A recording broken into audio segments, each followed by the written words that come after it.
Welcome back to Stone Creek Farm. The world outside can wait. You are standing in the cool darkness of late evening, and the winter wind is moving through the branches of Deep Pine Ridge, making that low whisper that sounds like the forest breathing around you. The air is cold and clean, and your breath rises in soft clouds before your face, and the stars above are sharp and bright in the black sky. The farmhouse is just ahead, and through the windows the warm amber glow of lamplight spills out onto the snow, and the promise of warmth waits for you inside those thick stone walls. You walk slowly toward the farmhouse, your boots leaving deep prints in the fresh snow, and the sound of your steps is muffled and soft, and the wind pushes gently at your back as though urging you home. The cold air fills your lungs and makes your cheeks tingle, and the sharp scent of pine mingles with the faint sweetness of wood smoke rising from the chimney. Above you, the old slate roof of Stone Creek Farm is dusted white with snow, and the windows glow like lanterns in the darkness. And inside there is warmth and safety and the quiet work that waits for you. You reach the heavy wooden door and wrap your fingers around the iron handle, feeling the cold metal against your palm, and you lift the latch and push the door open, and immediately the warmth rushes out to meet you like an embrace. The wind tries to follow you inside, but you step through quickly and close the door behind you, and the sound of the wind becomes muffled and distant, and you are sealed away from the cold world outside. Inside, the warmth surrounds you completely. The air is thick and honey-sweet with the smell of wood smoke and something else, something rich and yeasty that promises bread and comfort. The walls around you are that beautiful mix of exposed stone and whitewashed plaster, and the honey-colored timber beams stretch across the ceiling above you, and everything feels solid and ancient and safe. The crackle and pop of the fire burning in the large stone fireplace reaches you from just beyond the doorway, and the heat of it radiates through the space, chasing away the last traces of cold from your skin. Take a moment here in the entrance to let your body adjust to the warmth. The heat begins to thaw your cold cheeks and your cold hands, and you unbutton your heavy coat slowly, letting your fingers work through each button with patient movements, and the weight of the coat slides from your shoulders as you hang it on the wooden peg beside the door. Your scarf comes next, unwinding from your neck in a long soft spiral, and then your gloves, pulled free one finger at a time, and finally your boots, unlaced with care and set beside the door where they will dry through the night. Now you are standing in your warm wool socks on the thick rug that covers the stone floor, and the softness of the wool presses against your feet, and the warmth of the house is seeping into your bones. Take a deep breath now, slow and steady, pulling the warm air deep into your lungs, and hold it there for a moment, feeling your chest expand, and then release it slowly, letting all the tension of the day flow out with that breath. There is nowhere else you need to be. There is nothing urgent waiting for you. Tonight there is only this warm kitchen and the simple, peaceful work of baking bread. You move deeper into the farmhouse, walking through the doorway into the main room where the fireplace burns low and steady. The fire has been banked for the evening, the logs settled into glowing coals that pulse with deep orange light, and the warmth from the fireplace fills the entire space with a gentle, even heat. The thick wool rugs scattered across the floor are soft beneath your feet, and the overstuffed velvet armchairs sit in comfortable silence near the fire, their cushions still holding the shape of whoever sat there earlier in the day. And there, stretched out on the rug in front of the shani fireplace, is Miller. He is lying on his side with his legs extended, his massive shaggy body rising and falling with slow, deep breaths. His white head rests on his paws, and his grey body seems to glow in the firelight. And when he hears you approach, he lifts his head just slightly, and his tail gives one slow, heavy thump against the floor. He does not get up because Miller is old and retired and knows there is no need to hurry, but his dark eyes follow you with calm affection, and the contentment in his face is clear. He is warm and safe and has no desire to move from his perfect spot by the fire. You reach down and rest your hand on Miller's head, feeling the soft, shaggy fur beneath your palm, and you scratch gently behind his ears, and he makes a low sound of pleasure deep in his chest, and then his eyes close again and his head settles back onto his paws. The warmth of his body radiates through his thick coat, and the steady rhythm of his breathing is deeply comforting, knowing that he is here, keeping watch in his slow and patient way.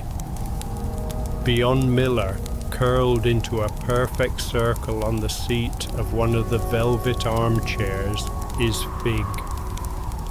The little orange tabby cat is tucked so tightly into herself that she looks like nothing more than a ball of warm ginger fur, and her tail is wrapped around her face, and just the pink of her nose peeks out from beneath the fluff. She has found the warmest spot in the room, as she always does, and she is fast asleep, her sides rising and falling in quick, shallow breaths. You do not disturb her because Fig is deeply committed to her rest, and she has earned her warm chair by the fire. You move past the sitting area and walk toward the back of the house, toward the kitchen, and with each step the smell of wood smoke fades slightly, and the smell of flour and yeast grows stronger. The kitchen is through an arched doorway, and as you step through into that space, the temperature rises even higher, and the wood oven has been burning for hours, preparing itself for the work ahead. The kitchen is beautiful in the lamplight. There is a long wooden table in the center of the room, its surface worn smooth by decades of use, and the grain of the wood catches the light and glows with a deep amber warmth. Along one wall, there is a deep farmhouse sink made of smooth white porcelain, and beside it a wooden counter scattered with bowls and measuring cups and cloth towels folded neatly into squares. Shelves line the walls, filled with glass jars of flour and sugar and oats, and copper pots hang from iron hooks above the stove, their surfaces gleaming in the soft light. And there, built into the far wall of the kitchen, is the wood oven. It is a massive structure made of dark brick and stone, with a wide arched opening that reveals the glowing interior, and the heat that radiates from it is immediate and powerful, like standing near the sun. The bricks around the opening are warm to the touch, and the metal door that can be swung across the opening is propped open now, showing the fire that burns in the back of the oven, the flames dancing and flickering over the logs, and the thick stone floor of the oven glowing with stored heat. The warmth of the oven reaches across the space to where you stand, and you move closer, drawn to it, and the heat washes over your face and your hands and your chest, and it feels wonderful after the cold of the winter night.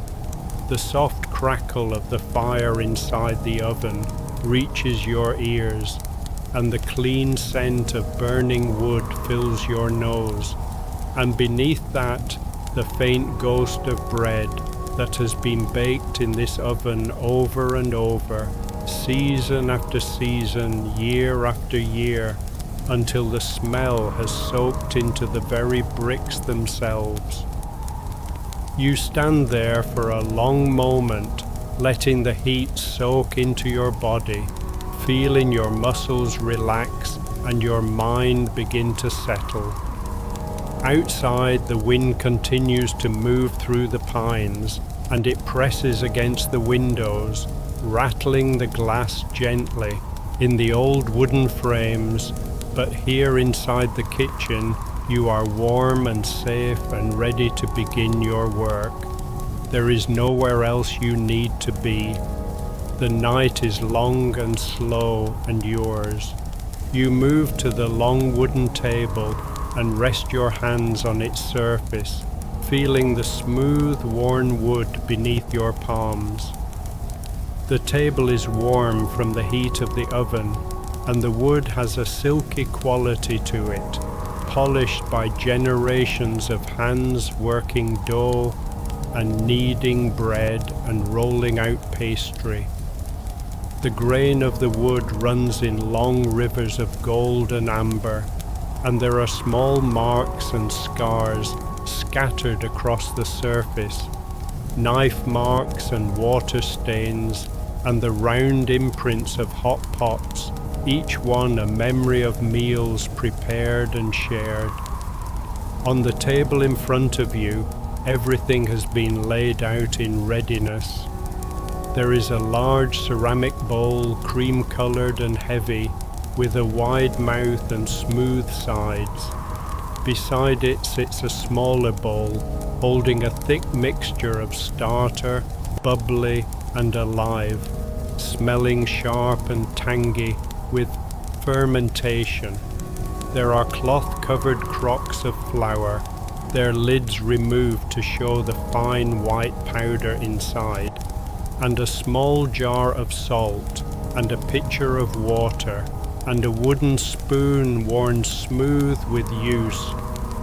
You reach out and touch the rim of the large bowl, running your fingertip along the glazed ceramic, feeling the slight texture of the glaze and the coolness of the bowl against your skin. The bowl is waiting for you, patient and steady, ready to hold the dough that you will mix and knead and shape into loaves. The faint traces of flour dust on the inside of the bowl remain from the last time bread was made here, and it makes you smile to see it, evidence of this continuing cycle of baking and eating and baking again.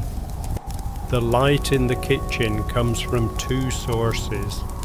There is an oil lamp sitting on the corner of the table, its flame burning steady and bright behind the clear glass chimney, and the warm golden light spills across the tabletop and makes everything glow. And there is the light from the wood oven itself, the orange and red glow of the fire inside, which flickers and dances across the walls and ceiling and creates moving shadows that are gentle and hypnotic. Together, these two lights make the kitchen feel like a small cave of warmth and safety, sealed away from the dark winter night outside. The wind moves around the farmhouse, pressing against the walls and whistling softly through the gaps around the window frames, and every so often there is the sound of a branch scraping against the roof or the side of the house. But these sounds are distant and muffled, and they do not disturb the peace of the kitchen. Instead, they serve as a reminder of how warm and protected you are here inside, and they make the heat of the oven feel even more precious and comforting. You turn your attention back to the table and begin to gather what you need. You reach for the crock of flour and tip it slightly, pouring a long stream of white powder into the large ceramic bowl. The flour falls in a soft cascade, piling up in the bottom of the bowl, creating a small white mountain, and tiny particles of flour dust rise into the air and catch the lamplight and hang there like motes of gold. The smell of the flour is clean and slightly sweet, with that particular dusty quality that flour has, and breathing it in, your body relaxes even more. You add more flour, pouring steadily until there is a deep layer of it in the bowl, and then you set the crock aside and reach for the jar of salt. The salt is coarse and grey, sea salt harvested from the coast and brought inland in heavy sacks, and you pinch a generous amount between your fingers and scatter it across the surface of the flour. The salt crystals catch the light and glitter, and the rough texture of them presses against your fingertips, and you wipe your hand on the towel that hangs from your waist. Next comes the water. You lift the pitcher and pour slowly, watching the clear water flow into the bowl and begin to darken the flour where it touches. The water is cool but not cold, brought to the right temperature by standing near the oven for the past hour, and it glugs softly as it pours from the pitcher, and the liquid sound of it mixing with the dry flour reaches your ears. You pour in a steady stream, creating a pool in the center of the flour mountain, and the flour begins to absorb the water, creating a thick paste that spreads outward in all directions. And finally, you reach for the smaller bowl that holds the starter. This is the heart of the bread, the living culture of wild yeast and bacteria that has been fed and maintained for years, passed down and kept alive through careful attention and regular feeding. The starter is thick and creamy, with the surface covered in bubbles, and it smells powerfully sour and yeasty and complex, with notes of fermentation that make your mouth water.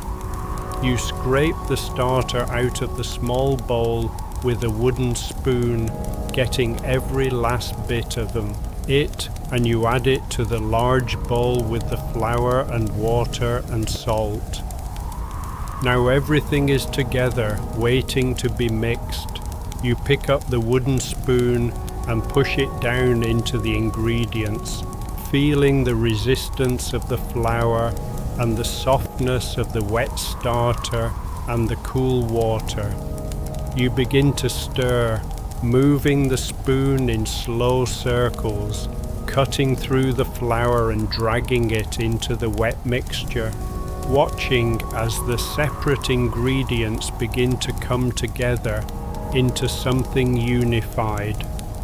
The spoon moves easily at first, scraping against the bottom of the bowl with a soft sound. But as more flour is incorporated, the mixture becomes thicker and heavier, and you use more strength to turn the spoon through the developing dough.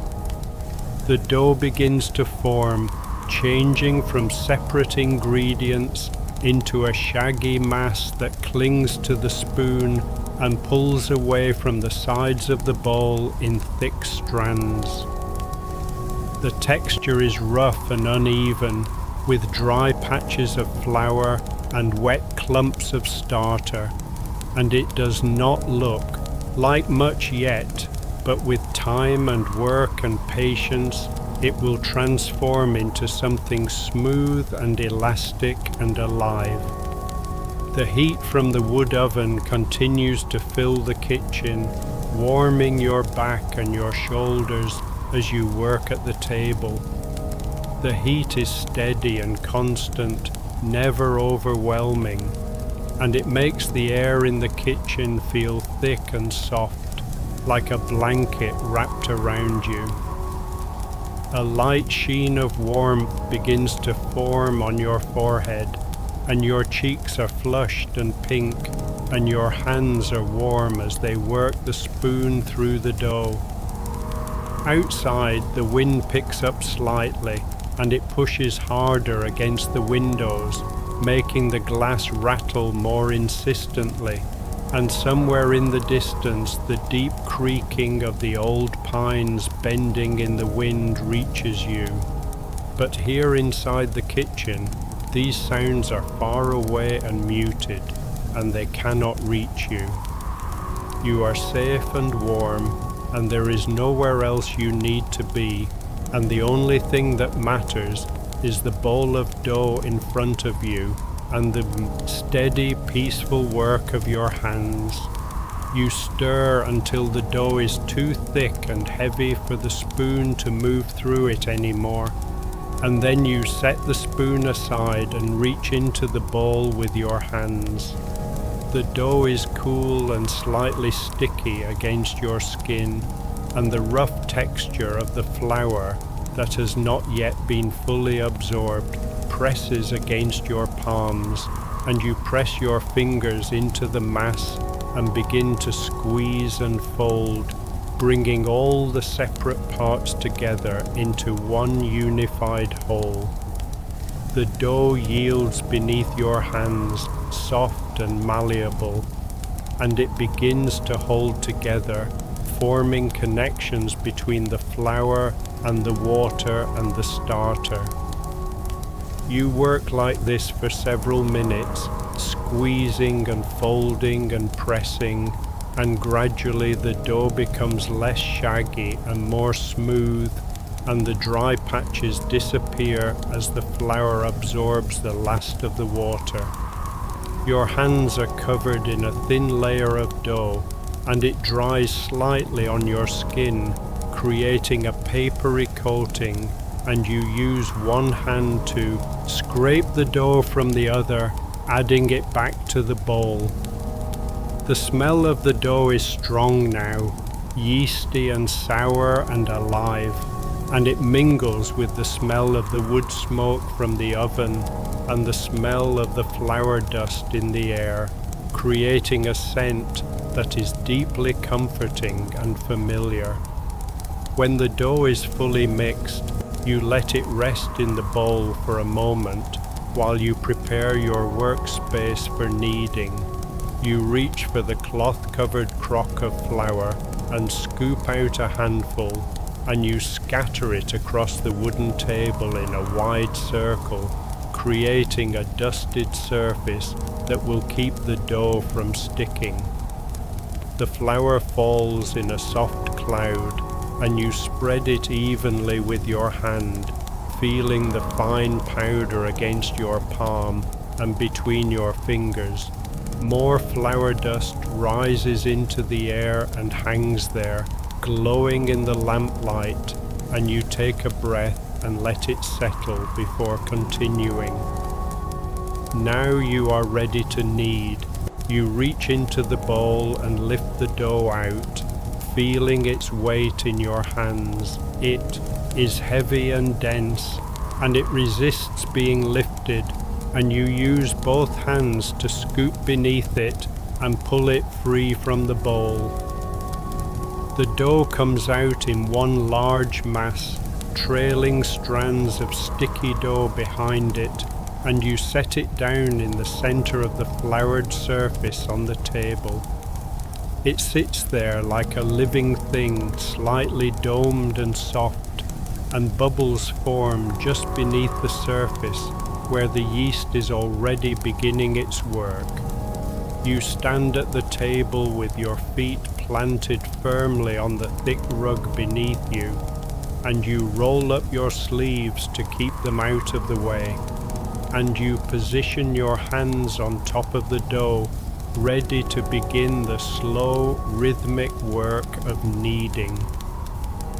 There is no rush, there is no hurry. You have all night, and the dough has all night, and together you will work at the pace that feels right, steady and calm and meditative. You take a moment to position yourself at the table, finding the stance that will allow you to work comfortably for the long kneading ahead. Your feet are shoulder width apart on the thick wool rug, and the softness of it presses against your warm socks, and you shift your weight slightly from foot to foot until you find your balance.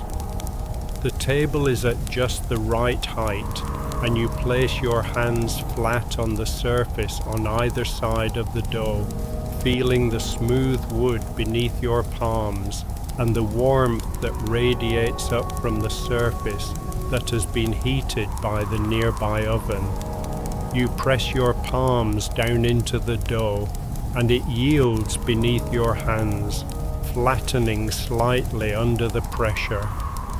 The dough is cool and smooth against your skin, with a slight tackiness that makes it cling gently to your palms, and the weight and density of it, heavy with flour and water and the living culture of the starter, fills your awareness.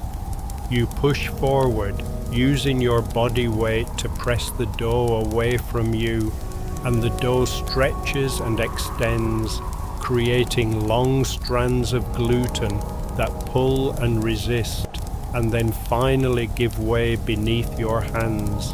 The palms. Motion is deliberate and slow.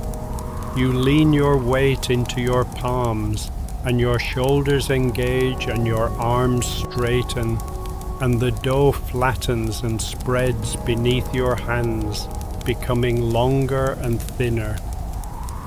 The surface of the dough stretches, and in some places tiny bubbles are trapped just beneath the surface, remnants of the starter's fermentation, and they catch the light and gleam like little jewels embedded in the dough. You fold the stretched dough back over itself, bringing the far edge up and over to meet the near edge, and the dough folds easily, creating layers within itself. The motion is smooth and practiced, and your hands know just how much pressure to use, how to lift and fold without tearing the delicate gluten structure that is beginning to form. The dough makes a soft sound as it folds, a gentle whisper of one layer sliding over another, and the thickness of it doubles as the two halves come together. Now you turn the dough a quarter turn, rotating it on the floured surface so that what was the side is now facing you. Your hands move with confidence and ease, and the dough turns smoothly, leaving a faint trail in the flour where it has passed. The pattern of the flour on the table is disturbed by the movement of the dough, creating swirls and curves that look almost artistic in the lamplight.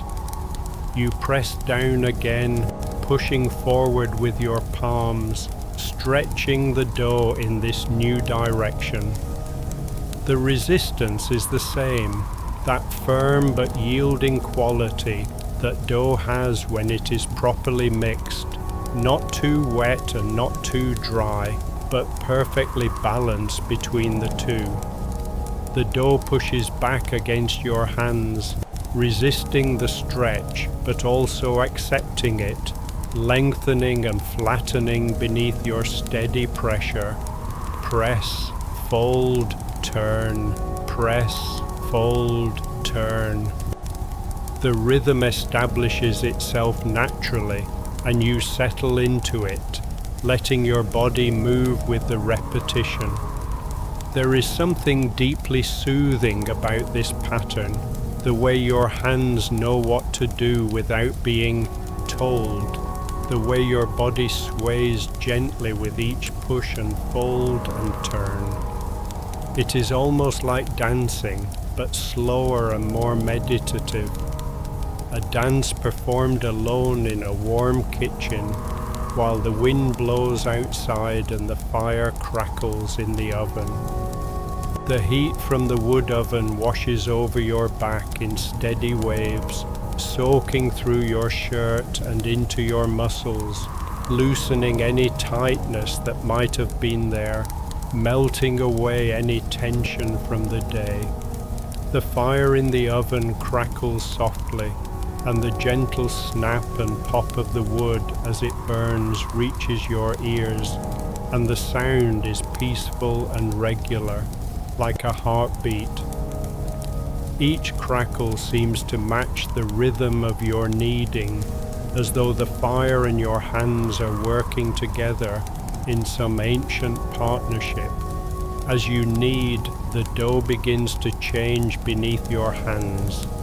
The transformation is gradual and subtle, but it is happening with each push and fold and turn. The rough, shaggy texture is smoothing out, and the dough is becoming more elastic and responsive, stretching easily when you push it and springing back slightly when you release it. The gluten is developing, those long chains of protein forming and connecting and creating a network within the dough that will give the bread its structure and chew.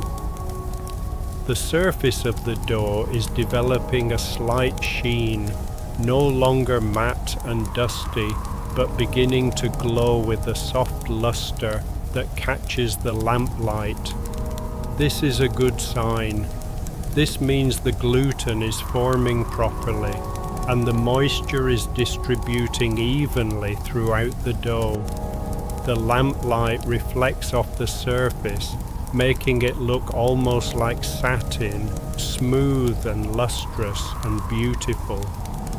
You continue kneading, pressing and folding and turning, and your hands move in that same steady rhythm, and your body sways slightly with the motion, and your breathing slows and deepens, matching the pace of your hands. Each breath in fills you with the warm air of the kitchen, scented with yeast and flour and wood smoke, and each breath out releases any remaining tension from your body, letting it flow away like water. There is something deeply meditative about this work, something that quiets the mind and soothes the spirit. Your thoughts, which might have been busy and jumbled when you first entered the kitchen, are beginning to slow and simplify. The worries and concerns of the day are fading away, becoming less important, less urgent, until they are nothing more than distant echoes that you can barely hear.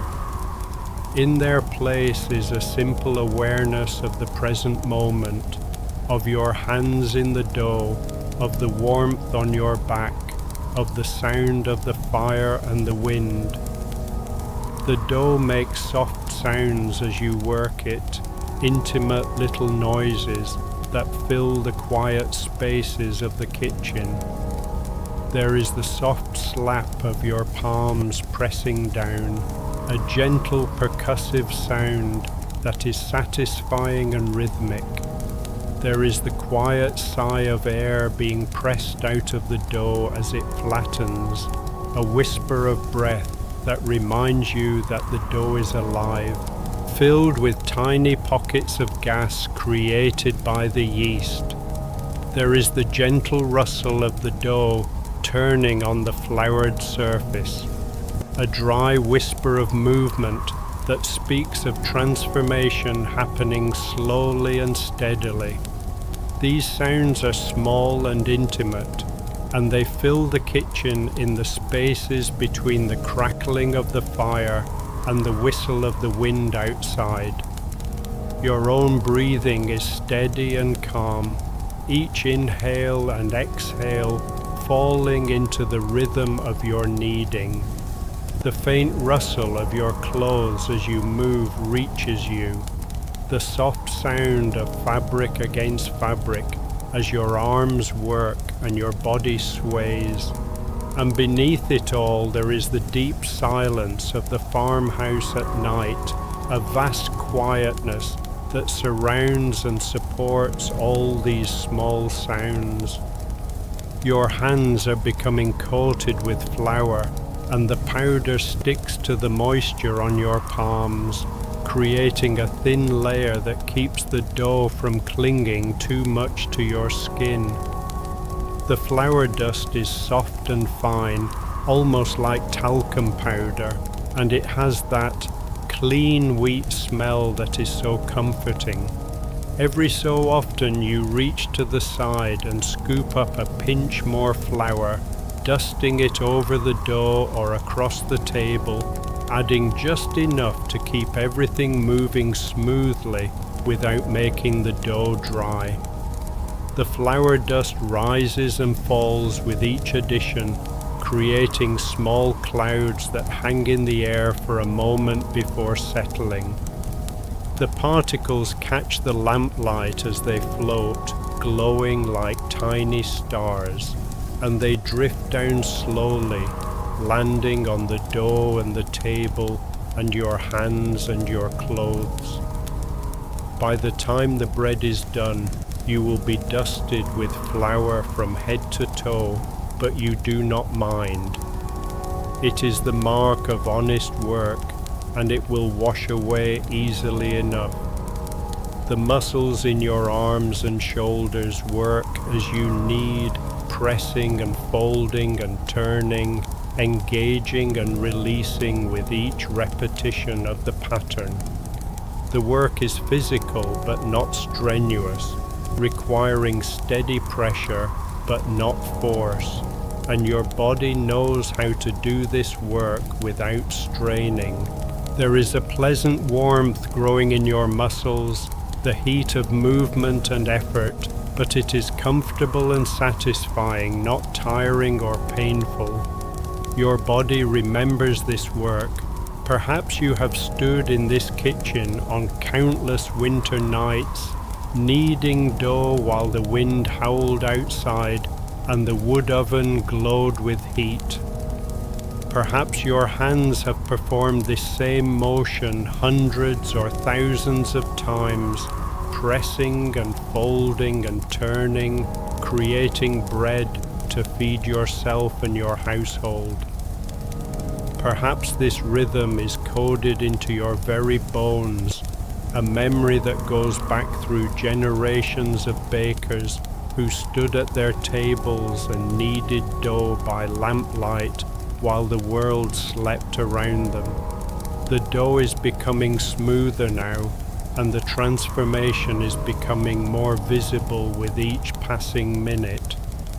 Where before it was rough and uneven, now it is developing a uniform texture, silky and elastic. The surface is smooth and taut, no longer sticky or rough, but perfectly balanced. When you press your finger into it, the indentation slowly fills back in, the dough pushing your fingerprint away and returning to its dome shape, like memory foam or like living tissue that knows how to heal itself. This is a good sign. This means the gluten network is developing well, creating that stretchy protein structure that will trap the gas produced by the yeast and allow the bread to rise tall and light. The gluten is what gives bread its chew and its structure, and it forms beneath your hands, each push and fold and turn, strengthening the bonds and creating a stronger, more elastic dough. You continue kneading, keeping the same steady pace, not rushing, letting the dough tell you what it needs. The dough has its own timeline, its own rhythm, and you are simply the hands that help it along that path. You cannot force it to develop faster than it wants to. You can only work with it, responding to its changes, adding flour when it is too sticky, adding moisture when it is too dry, kneading until the texture is just right.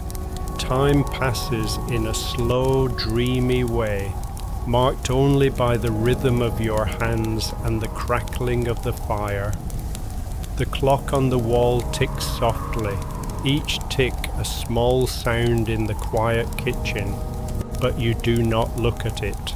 Time has become irrelevant, measured not in minutes or hours, but in the quality of the dough beneath your hands. You will knead until the dough is ready, however long that takes, and the clock can tick on without your attention.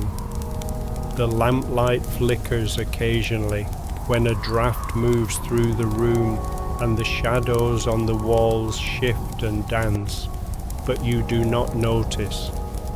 Your focus is entirely on the dough, on the feel of it beneath your hands, on the changes happening within it as the gluten develops and the structure forms.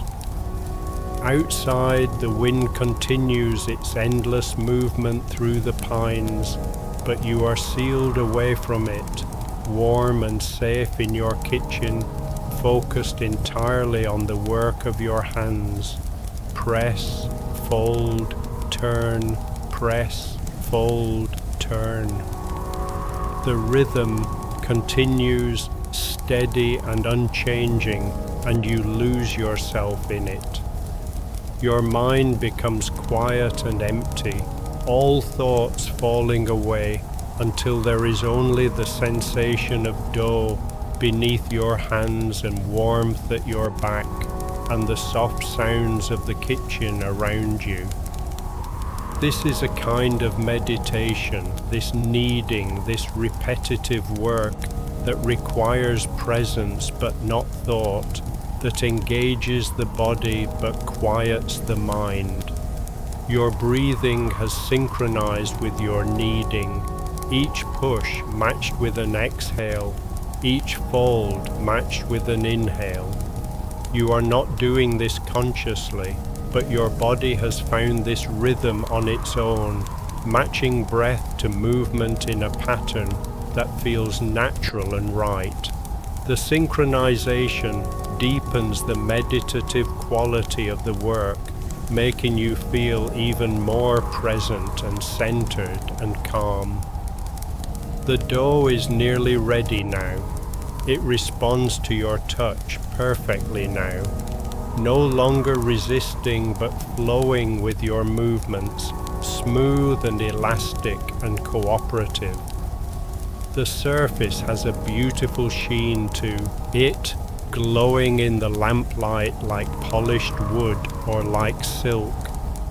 The texture is perfect, neither too wet nor too dry, but balanced perfectly between the two, with just enough moisture to be pliable, and just enough flour to be manageable. You press down one more time, and the dough pushes back against your palms with that satisfying resistance that tells you the gluten is well developed. You fold it over itself one more time, creating one final layer, and then you cup your hands around the dough and pull it toward you, creating tension on the surface, gathering it into a smooth ball. Your hands move with practiced ease, tucking the edges underneath and creating a taut surface that is smooth and even all around. The ball of dough sits on the table, perfect and round, and you take a moment to simply look at it and appreciate it. The surface is smooth and taut, stretched over the soft interior like a drum skin, and it has a slight sheen that makes it glow in the lamplight. The light plays across the surface, highlighting the curves and shadows, and it is beautiful in its simplicity, this ball of dough that will become bread. You dust your hands together, clapping them softly to remove the excess flour, and the cloud of white powder falls away and settles on the table and the floor. The flour dust drifts down slowly, glowing in the lamplight, and some of it lands on your clothes, and some of it lands on the dough, and some of it disappears into the air. Your hands are warm and slightly tired from the work, pleasantly fatigued, and you flex your fingers, feeling the muscles and joints moving, noting the pleasant ache of muscles that have been used well. Now the dough needs to rest and rise. This is an important part of the process, the first fermentation, where the yeast will consume the sugars in the flour and produce carbon dioxide gas that will make the dough rise and become light and airy.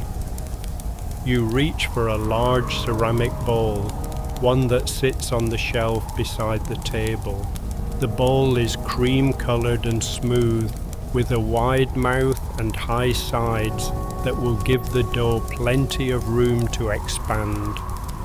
You drizzle a small amount of oil into the bottom of the bowl, just enough to coat the surface and keep the dough from sticking. The oil is golden and thick, olive oil pressed from olives that grew in warm southern groves, and it has a rich, fruity smell that is pleasant and comforting. You pour just a small stream, watching it pool in the bottom of the bowl, and then you swirl the bowl gently, tipping it this way and that, spreading the oil across the bottom and up the sides, creating a thin, even coating that gleams in the lamplight. You pick up the ball of dough carefully, supporting it from underneath with both hands, feeling its weight and softness. The dough is heavy and cool, and it yields slightly under the pressure of your fingers.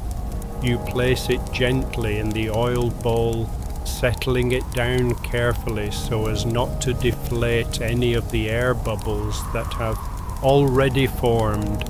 The dough sits in the bottom of the bowl, looking small and humble, but in a few hours it will have doubled in size, filling the bowl with its risen form. You turn the dough over once, rolling it in the bowl so that all sides are lightly coated with oil. This will keep the surface from drying out as it rises, keeping it supple and smooth. The oil makes the dough gleam, and the way it catches the light turns the pale dough into something that looks almost golden. When the dough is coated, you position it seam side down in the bottom of the bowl, creating a smooth dome top. You reach for a clean cloth towel, one that has been washed soft and hangs on a hook beside the table. The towel is made of linen, cream-colored and slightly nubby in texture, and it smells clean and fresh, like sunshine and wind.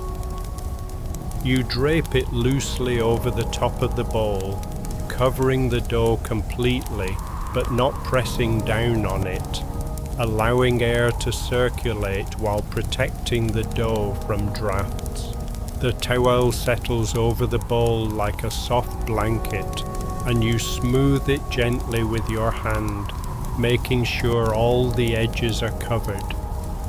The dough will rest here in the warm kitchen, slowly rising as the yeast consumes the sugars in the flour and produces gas, creating tiny bubbles that will make the bread light and airy.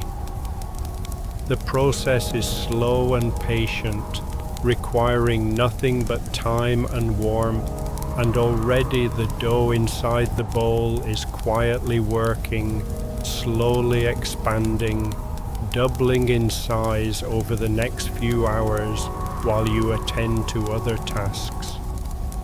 You set the covered bowl on a corner of the table, away from any drafts that might come from the door or the windows, in a spot where the warmth from the oven will keep the dough at the perfect temperature for rising. The bowl sits there quietly, unassuming, but inside a transformation is beginning, a living process that will turn flour and water into bread. There is something magical about this process, something that never loses its wonder no matter how many times you witness it. The way living yeast can transform simple ingredients into something nourishing and delicious, the way time and warmth can create change, the way patient work can yield such satisfying results. A sense of satisfaction fills you knowing that you have set this process in motion, that you have done your part, and now the dough will do its part, and together you will create bread. But the work is not done yet. While the dough rises, there are other things to be attended to, other preparations to be made. The bread pans need to be greased, the oven needs to be checked and maintained, the workspace needs to be cleaned and organized. There is always work to be done on a farm, always tasks waiting, but these tasks are pleasant and purposeful, and you move through them with calm efficiency. You turn your attention to the row of tin bread pans that sit on the wooden counter beside the sink. There are 4 of them, each one rectangular and deep, made of dark metal that has been seasoned by years of use. The pans are not new or shiny, but they are reliable and sturdy, and they have baked countless loaves of bread over the years, and they will bake many more. Each pan has a slight patina, a darkening of the metal that comes from repeated use and careful maintenance, and this patina is a mark of quality, a sign that the pans have been well loved and well used. You carry the pans to the table and set them down in a row, arranging them neatly side by side. Each pan needs to be prepared so that the bread will not stick when it is time to remove the finished loaves. This is an important step, one that cannot be skipped or rushed, because a loaf that sticks to the pan is a disaster, often breaking apart when you try to remove it, ruining the beautiful crust and leaving half the bread stuck to the metal. You reach for a small crock of soft butter that sits on the counter. The butter is pale yellow and smooth, spreadable even though it has been sitting at room temperature, and it has a clean, rich smell that is slightly sweet and slightly salty. The crock is made of heavy ceramic, cool to the touch, and you remove the lid and set it aside, revealing the soft butter inside. You scoop out a generous amount of butter with your fingers, feeling the cool, slippery texture against your skin. The butter is soft and malleable, yielding easily to the warmth of your hand, and it begins to melt slightly from your body heat. Your fingers are coated in butter, slick and shining, and you bring them to the first pan and begin to grease it, smearing the butter across the bottom and up the sides in long, smooth strokes. The butter slides easily over the metal, and the cold surface of the pan beneath your fingertips warms slowly from the friction of your movement. You work the butter into every corner and seam, making sure there are no dry spots where the dough might catch and stick, paying special attention to the corners where the sides meet the bottom where bread is most likely to adhere. Your fingers move with practiced ease, spreading the butter in a thin, even layer that covers every surface of the pan's interior. The texture of the metal beneath the butter is slightly rough and uneven from years of use, and you make sure the butter fills in all these tiny imperfections, creating a smooth barrier between the metal and the dough. The butter catches the lamplight and gleams, turning the dark metal golden and lustrous, and the sight of it is satisfying in its completeness. When the first pan is thoroughly greased, you wipe your fingers on the towel that hangs from your waist, removing some of the excess butter, and then you scoop out more butter and reach for the second pan. The process is the same, spreading the butter across the bottom and up the sides, working it into the corners, making sure every surface is covered. Your hands move with confidence and efficiency, and the work is meditative in its repetition, soothing in its simplicity. The second pan is done, and you move to the third and then the fourth. Each pan receives the same careful attention, the same thorough coating of butter, until all 4 pans are gleaming and ready.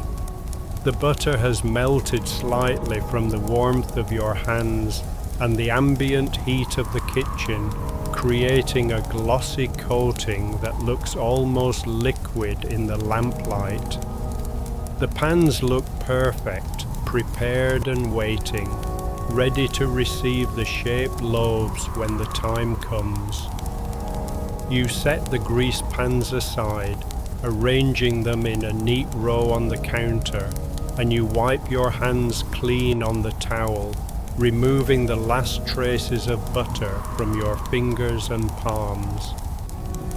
Your hands feel soft and moisturized from the butter, smooth and supple, and you rub them together briefly, working the last bit of butter into your skin rather than wiping it all away. Now you turn your attention to the wood oven itself. The fire has been burning steadily for hours, and the oven should be nearly at the right temperature for baking, but you need to check and make sure. Bread requires a hot oven, hot enough to create a good rise and a crispy crust, but not so hot that it burns the outside before the inside is cooked through. The balance is important. and checking the temperature is a skill that requires experience and attention. You walk over to the oven and stand before it, and the powerful heat radiates from the open mouth. The heat is immediate and intense, washing over your face and chest and arms, and you have to resist the urge to step back from the intensity of it. The fire in the back of the oven is burning well, the flames dancing over the split logs, orange and yellow and white at the hottest points, and the thick stone floor of the oven glows with stored heat, that deep red-orange color that tells you the stone has absorbed hours of heat and is ready to transfer that heat to whatever is placed upon it. You reach for the long wooden peel that leans against the wall beside the oven. This is the tool used to slide loaves in and out of the oven, a long flat paddle with a smooth surface and a handle that keeps your hands far from the dangerous heat. The wood of the peel is worn smooth by use, the handle polished from countless hands gripping it, and scorch marks along the edges show where it has come too close to the flames over the years. The peel is warm in your hands, heated by its proximity to the oven, and you hold it loosely, feeling its weight and balance.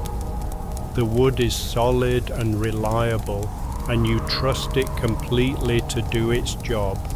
You have used this peel hundreds of times, sliding loaves in and pulling them out, and it has never failed you.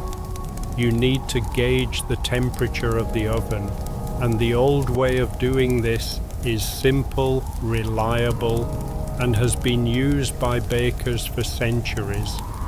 You take a small handful of flour from the crock on the table and walk back to the oven, and you toss the flour onto the stone floor of the oven, watching carefully as it lands and scatters across the hot surface. The flour hits the hot stone and immediately begins to react. It starts to change color, turning from white to cream to tan, and you count silently in your head, marking the seconds, watching the progression of color. The flour is browning steadily but not instantly, turning golden and then deeper brown, and after about 10 seconds it has reached a rich caramel color, almost but not quite starting to burn. This is perfect. This means the oven is hot but not too hot, at exactly the right temperature for baking bread. If the flour had burned immediately, within 2 or 3 seconds, the oven would have been too hot, and you would have needed to let it cool down slightly. If the flour had taken much longer to brown, the oven would have been too cool, and you would have needed to add more wood and let it heat up more. But the timing is just right, and the oven is ready. You use the peel to sweep the browned flour out of the oven, pushing it toward the opening with smooth strokes, and then brushing it out onto the hearth, where it falls in a soft pile of toasted flour that smells nutty and warm, like toasted breadcrumbs. The smell is pleasant and appetizing, making your stomach rumble slightly with anticipation. The stone floor of the oven is now clean and ready, swept clear of ash and debris, perfect for receiving the loaves when they are ready to be baked. You lean the peel back against the wall, positioning it carefully so it will be easy to grab when the time comes, and you step away from the oven for a moment, letting your flushed face cool slightly. The heat from the oven is intense when you are standing directly in front of it, and your cheeks are burning and your forehead is damp with perspiration. You wipe your forehead with the back of your hand and take a deep breath of the slightly cooler air away from the oven, and your body temperature begins to normalize. The dough in the covered bowl is rising steadily, and you walk over to check on it, carefully lifting the edge of the towel and peeking inside without disturbing the bowl. The dough has already begun to expand, puffing up slightly, and tiny bubbles form just beneath the smooth surface, evidence that the yeast is active and working hard, consuming sugars and producing gas. The surface of the dough is still smooth and taut, and it has risen perhaps a third of the way toward doubling. There is still time to wait, still work to be done while the yeast does its job. You replace the towel gently, smoothing it back over the bowl, and you leave the dough to continue its work undisturbed. Yeast is a living organism, and it requires patience. It cannot be rushed or hurried, and any attempt to speed up the process will result in inferior bread, dense and heavy instead of light and airy. So you wait, trusting the yeast to do what it has been doing for thousands of years, trusting the process that has created bread since humans first learned to ferment grain. While you wait for the dough to rise fully, you decide to prepare the table for the next stage of the work, the shaping of the loaves. You clear away the mixing bowls and measuring cups, gathering them in your arms and carrying them to the deep farmhouse sink. The sink is deep and wide, made of smooth white porcelain that is cool to the touch, and there is a hand pump beside it that brings up cold, clear water from the well beneath the farmhouse. You set the bowls and cups in the basin of the sink and work the pump handle, feeling it resist at first and then give way as it draws water up from deep underground.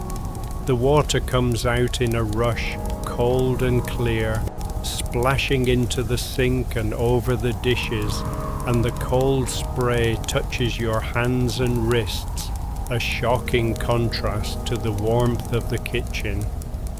The water is so cold it almost hurts, making your fingers tingle and ache, but it is refreshing and invigorating, waking up your senses.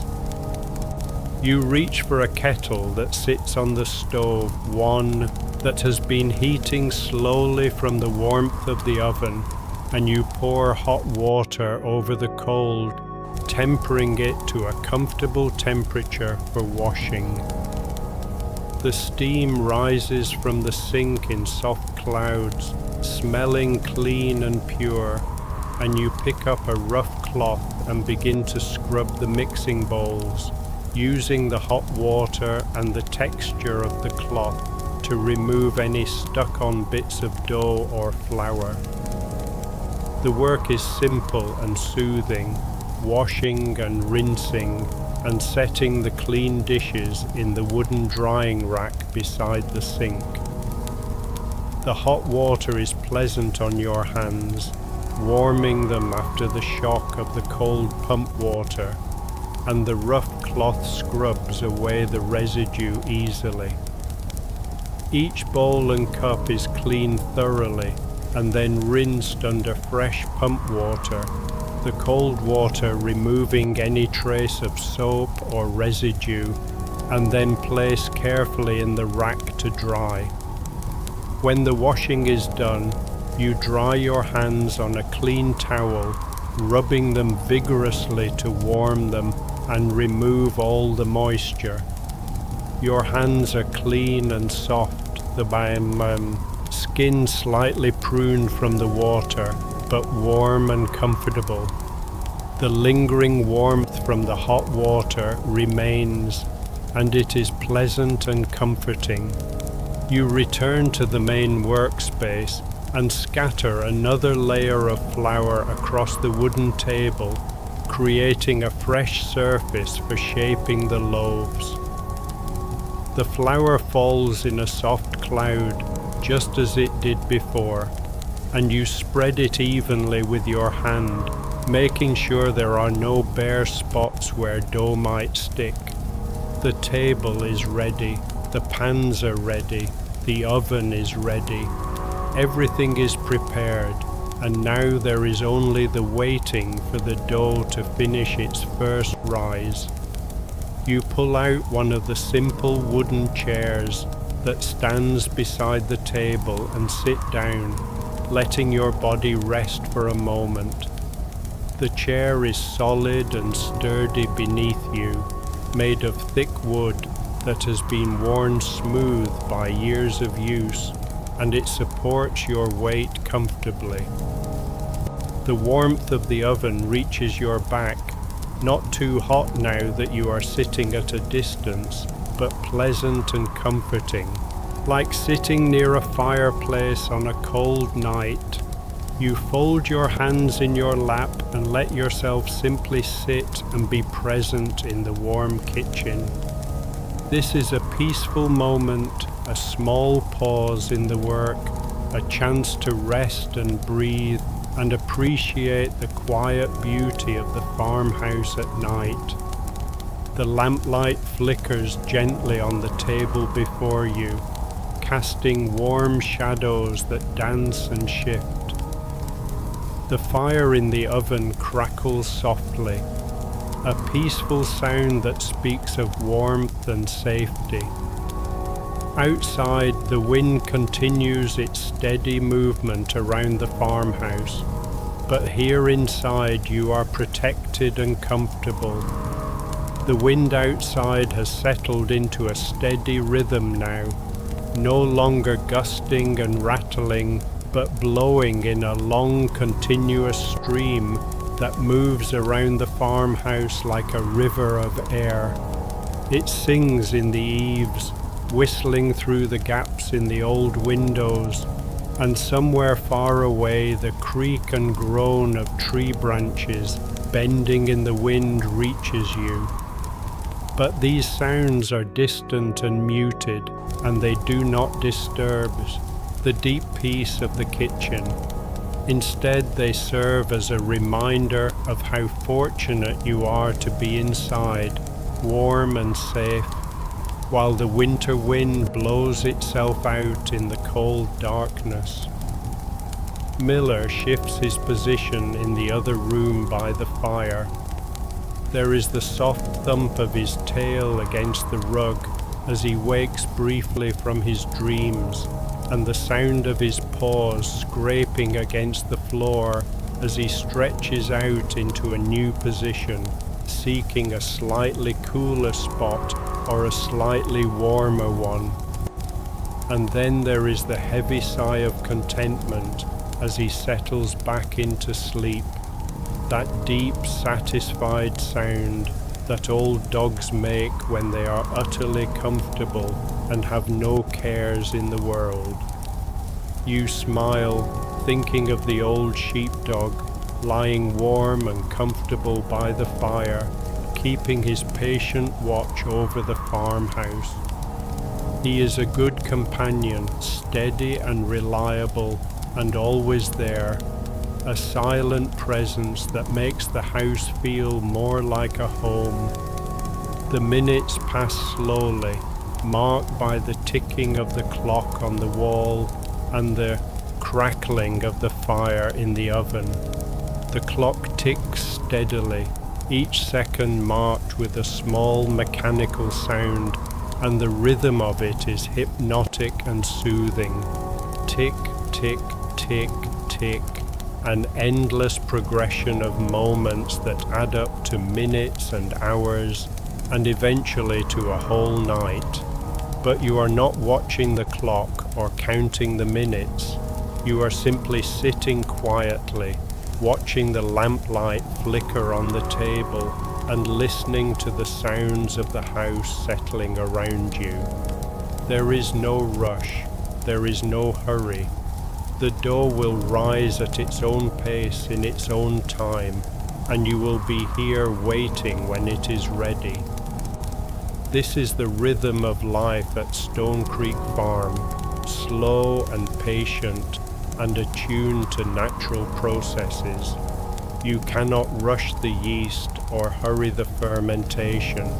You can only provide the right conditions and then wait, trusting that nature will do what it has always done, transforming simple ingredients into something nourishing and good. After a while, perhaps 30 minutes or perhaps an hour, you cannot tell, and it does not matter. You stand and walk back to the bowl where the dough is rising. You lift the towel carefully, pulling it back slowly so as not to disturb the dough, and you look inside at what the yeast has accomplished. The dough has grown significantly. It has nearly doubled in size, rising up in the bowl until it fills the space, and the surface is smooth and domed and covered with tiny bubbles that show the yeast is active and healthy. The dough looks alive, slightly trembling when you move the bowl, and the way the surface catches the light shows it is smooth and taut and perfect. You press your finger gently into the dough, testing its readiness. Your finger sinks in easily, creating a small indentation, and when you pull your finger away, the indentation remains, slowly filling in, but not springing back immediately. This is the sign you are looking for. This tells you that the dough has risen enough and is ready to be shaped.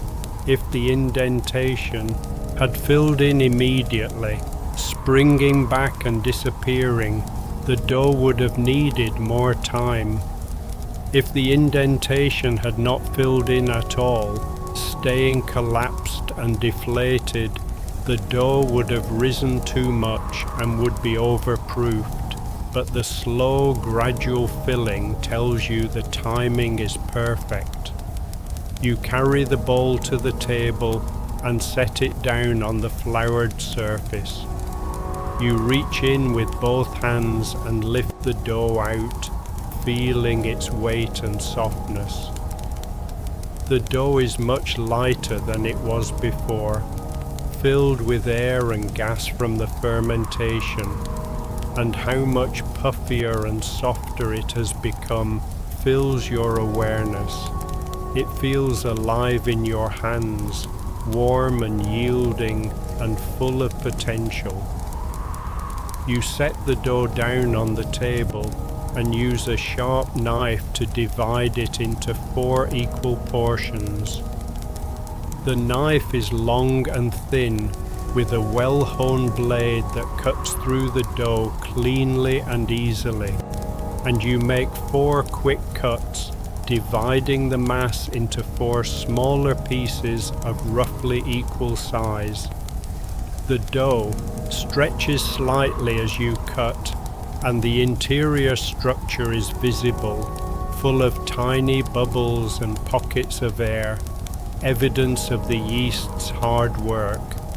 Each piece of dough sits on the table like a small pillow, soft and yielding, and you dust your hands with flour and reach for the first piece, ready to begin the process of shaping. The process of shaping the dough into loaves is one that requires patience and care, and you move slowly and deliberately, working with purpose but not haste. This is not a race, this is a craft, and it deserves your full attention and your best effort.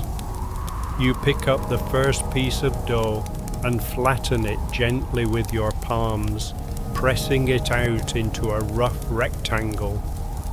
The dough yields easily beneath your hands, spreading out and thinning, and the air pockets inside the dough compress slightly beneath your palms, some of the gas escaping, but most of it being redistributed throughout the dough. The dough is warm and smooth and slightly sticky, and you dust it lightly with flour to keep it from clinging to your fingers. You fold the top edge of the rectangle down toward the center, bringing it about a third of the way down, and you press it firmly with the heel of your hand to seal it, creating a seam where the folded dough meets the rest of the mass. The dough is pliable and cooperative, folding easily and sealing when pressed. Then you fold the bottom edge up to meet the top fold, creating another seam. And again you press firmly to seal it. And now the dough is roughly half its original size, folded over itself twice and creating layers within layers. Now you begin to roll the dough toward you, starting from the far edge and rolling it tightly, tucking the seam underneath as you go and creating tension on the surface. Your hands work instinctively, cupping the dough and pulling it toward you, and the surface becomes taut and smooth as the gluten stretches. The motion is smooth and practiced, and the dough cooperates, rolling easily and forming into a neat log shape. When the loaf is shaped into a smooth log, roughly the same length as the bread pan and nicely rounded, you pick it up carefully and place it into the first greased pan, seam side down. The dough settles into the pan with a soft sound, and you press it gently with your fingertips to make sure it is evenly distributed from end to end, filling the pan completely. The dough looks small in the pan, sitting in the bottom with plenty of room to rise, and during the second rise and then during baking, it will expand and fill the pan completely, creating a tall, beautiful loaf. You repeat this process with the second piece of dough, flattening and folding and rolling, shaping it into a smooth log and placing it in the second pan. Your hands move with confidence now, remembering the motions, and the work feels natural and easy. The muscle memory is there, guiding your hands without conscious thought, and you find yourself settling into the rhythm of the shaping, moving smoothly from one loaf to the next. The third loaf is shaped and placed in the third pan, and you settle even deeper into the rhythm of the work, your hands moving with smooth confidence, your breathing slow and steady. The fourth and final piece of dough waits on the table, and you reach for it, feeling the familiar texture beneath your hands, and you begin the shaping process one last time. Flatten, fold, roll, shape. Each motion is deliberate and calm, and the dough responds to your touch, forming into a smooth log that is placed carefully into the fourth and final pan. And now all four pans are filled with shaped loaves, sitting in a neat row on the table, and you step back to look at them with satisfaction. They are beautiful in their simplicity, four smooth domes of pale dough resting in their greased pans, waiting for the next stage of their transformation. The loaves need to rise again before they can be baked, a second shorter rise that will allow them to expand and fill the pans completely.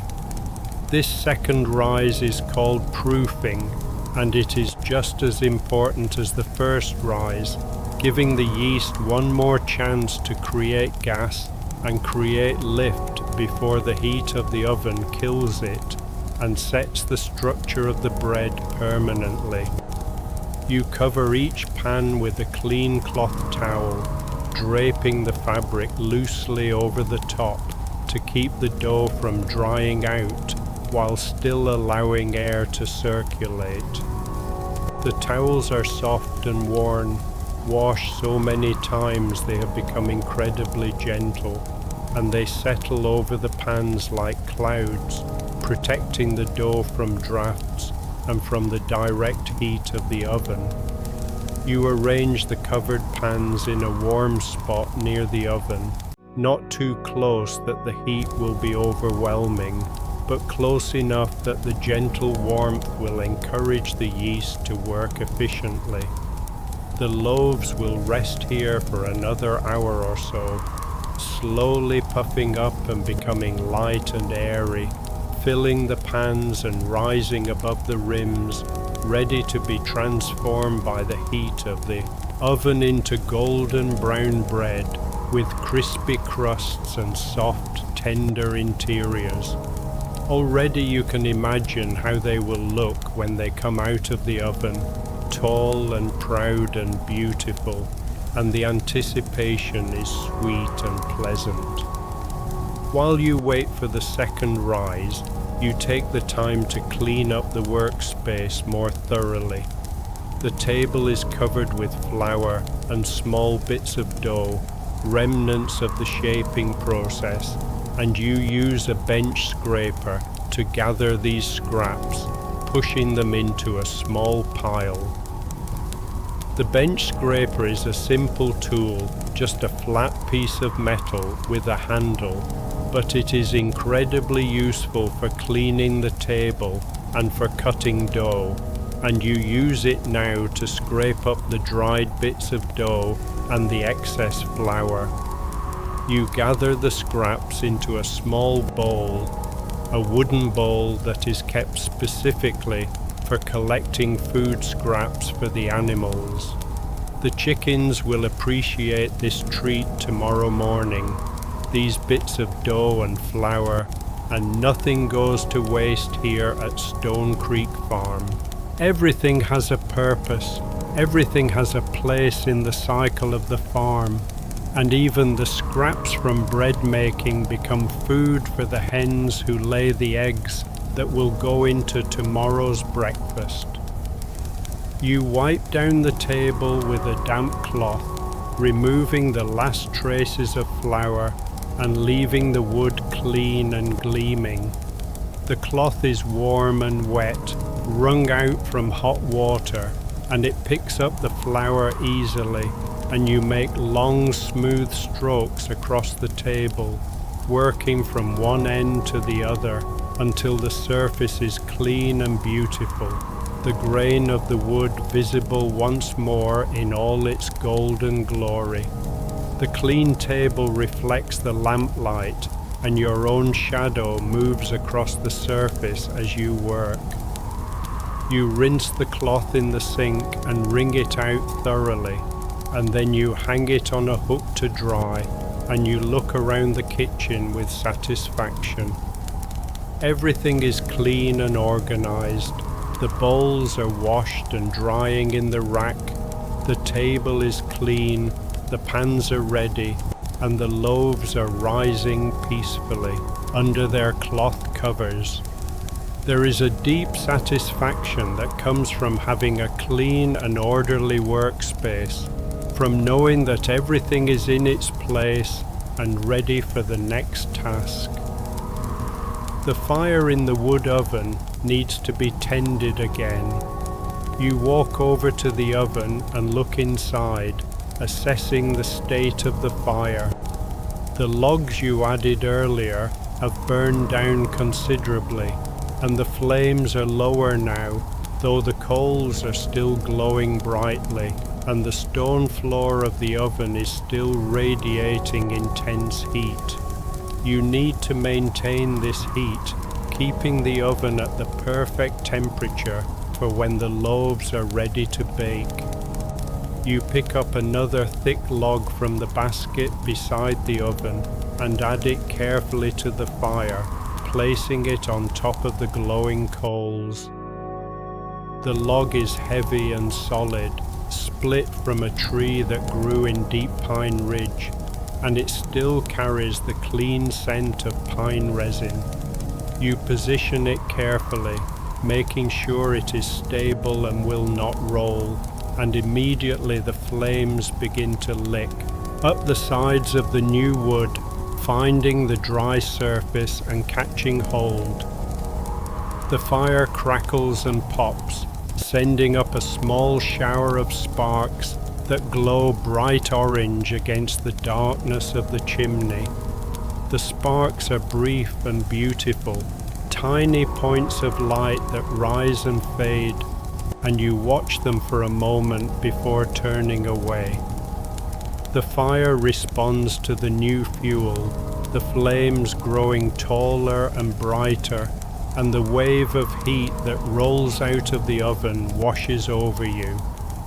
You close the metal door of the oven partially, leaving just a gap of a few inches so you can monitor the fire and make sure it does not burn too hot or too fast. The door is heavy and warm to the touch, and it closes with a satisfying thunk, and now the oven is sealed and the heat is contained, building within the stone chamber, preparing for the loaves that will soon be placed inside. You step back from the oven and wipe your forehead with the back of your hand, feeling the dampness of perspiration there. Working near the oven is hot work, and your face is flushed and warm, and the heat radiates through your clothes and warms your skin. But it is a pleasant warmth, comforting rather than uncomfortable, and it makes you feel alive and present and engaged in your work. The kitchen is filled with warmth now, the temperature having risen steadily throughout the evening as the oven has burned. The air feels thick and soft, and it carries the mingled scents of flour and yeast and wood smoke, and the clean smell of the damp cloth drying on its hook. These scents blend together into an aroma that speaks of home and safety and productive work, and breathing it in makes you feel deeply content. You walk to the small window that looks out over the farmyard and stand there for a moment, looking out into the darkness. The window is old, with slightly wavy glass that distorts the view, and condensation has formed on the inside of the pane from the warmth of the kitchen meeting the cold glass. You wipe the condensation away with your hand, clearing a circle of visibility, and you peer out into the winter night. The world outside is dark and still. The snow on the ground glows faintly in the starlight, a pale luminous white that seems to generate its own light. The trees of Deep Pine Ridge are dark silhouettes against the sky, their branches heavy with snow, and beyond them the dark shape of old greyback rises like a sleeping giant against the stars. The wind is still moving, stirring the snow and bending the branches of the trees, but from inside the warm kitchen it seems distant and harmless, a force that cannot touch you. There are no lights visible anywhere, no signs of human habitation beyond this farmhouse. Little Briar is too far away to see from here, and the neighboring farms are scattered widely across the landscape, separated by fields and forests and the rolling hills that make up this countryside. You are alone here at Stone Creek Farm, alone with Miller and Fig and the animals sleeping in their barns and coops, alone with the wind and the snow and the vast winter night. But you do not feel lonely. There is a difference between being alone and being lonely. And here in this warm kitchen with bread rising and the fire crackling, only contentment and peace fill you. Solitude can be a gift, a chance to be fully present with yourself and your work without the distractions and demands of others. And tonight, this solitude feels precious and valuable, a rare opportunity to simply be. You turn away from the window and check on the rising loaves, lifting the corner of one of the towels carefully and peeking beneath. The dough has risen noticeably, expanding in the pan and beginning to dome above the rim. The surface is smooth and taut, and when you bring your face close to the pan, the faint warmth rising from the dough reaches you, generated by the fermentation process itself. The yeast is working hard, consuming sugars and producing gas and generating heat as a byproduct, and the dough is alive and active and ready. Not quite ready for the oven yet, but close. Another 15 or 20 minutes should do it. You replace the towel gently and leave the loaves to finish their rise undisturbed. Patience is the key to good bread, patience and attention, and a willingness to work on the dough's schedule rather than your own. You cannot force the process or hurry it along without compromising the final result. And so you wait, trusting the yeast to know when it is done. You pour yourself a cup of cool water from the pitcher that sits on the counter, and you drink it slowly, feeling the cold liquid flowing down your throat and into your stomach. The water is clean and pure, drawn from the deep well beneath the farmhouse, and it tastes slightly mineral and very refreshing. The cold water cools you from the inside, balancing the heat of the oven that warms you from the outside, and you feel perfectly comfortable and at ease. You lean against the counter and sip your water and let your mind wander gently, not thinking about anything in particular, just being present in the warm kitchen and listening to the sounds around you. The fire crackles softly in the oven, the clock ticks steadily on the wall, the wind whispers outside the windows, and beneath it all is the deep silence of the farmhouse at night, that vast quietness that is not empty but full of possibility and peace and potential. Time continues its slow passage, and you finish your water and set the cup aside, and you walk once more to the rising loaves and check their progress. This time when you lift the towel, the dough has risen to exactly the right height, filling the pans completely and doming beautifully above the rims. The surface is smooth and perfect, and when you gently press your finger into the dough, it springs back slowly, not collapsing but not bouncing back immediately either, telling you that the proofing is complete and the loaves are ready for the oven. You remove all 4 towels, folding them carefully and setting them aside, and you look at the 4 loaves sitting in their pans, perfect and pale and waiting. This is always an exciting moment, the transition from raw dough to baked bread, the moment when you commit the loaves to the heat and trust the oven to do its work. There is always a moment of anticipation here, a held breath, wondering how the loaves will turn out, hoping for a good rise and a golden crust and a tender interior. You check the oven one more time, making sure the fire has settled into a steady burn and the temperature is right. You open the metal door fully and look inside, seeing the fire burning low and even in the back, the stone floor glowing with that deep red-orange color that tells you the heat is perfect. You use the long wooden peel to sweep the stone floor one more time, making sure it is completely clean and ready to receive the pans.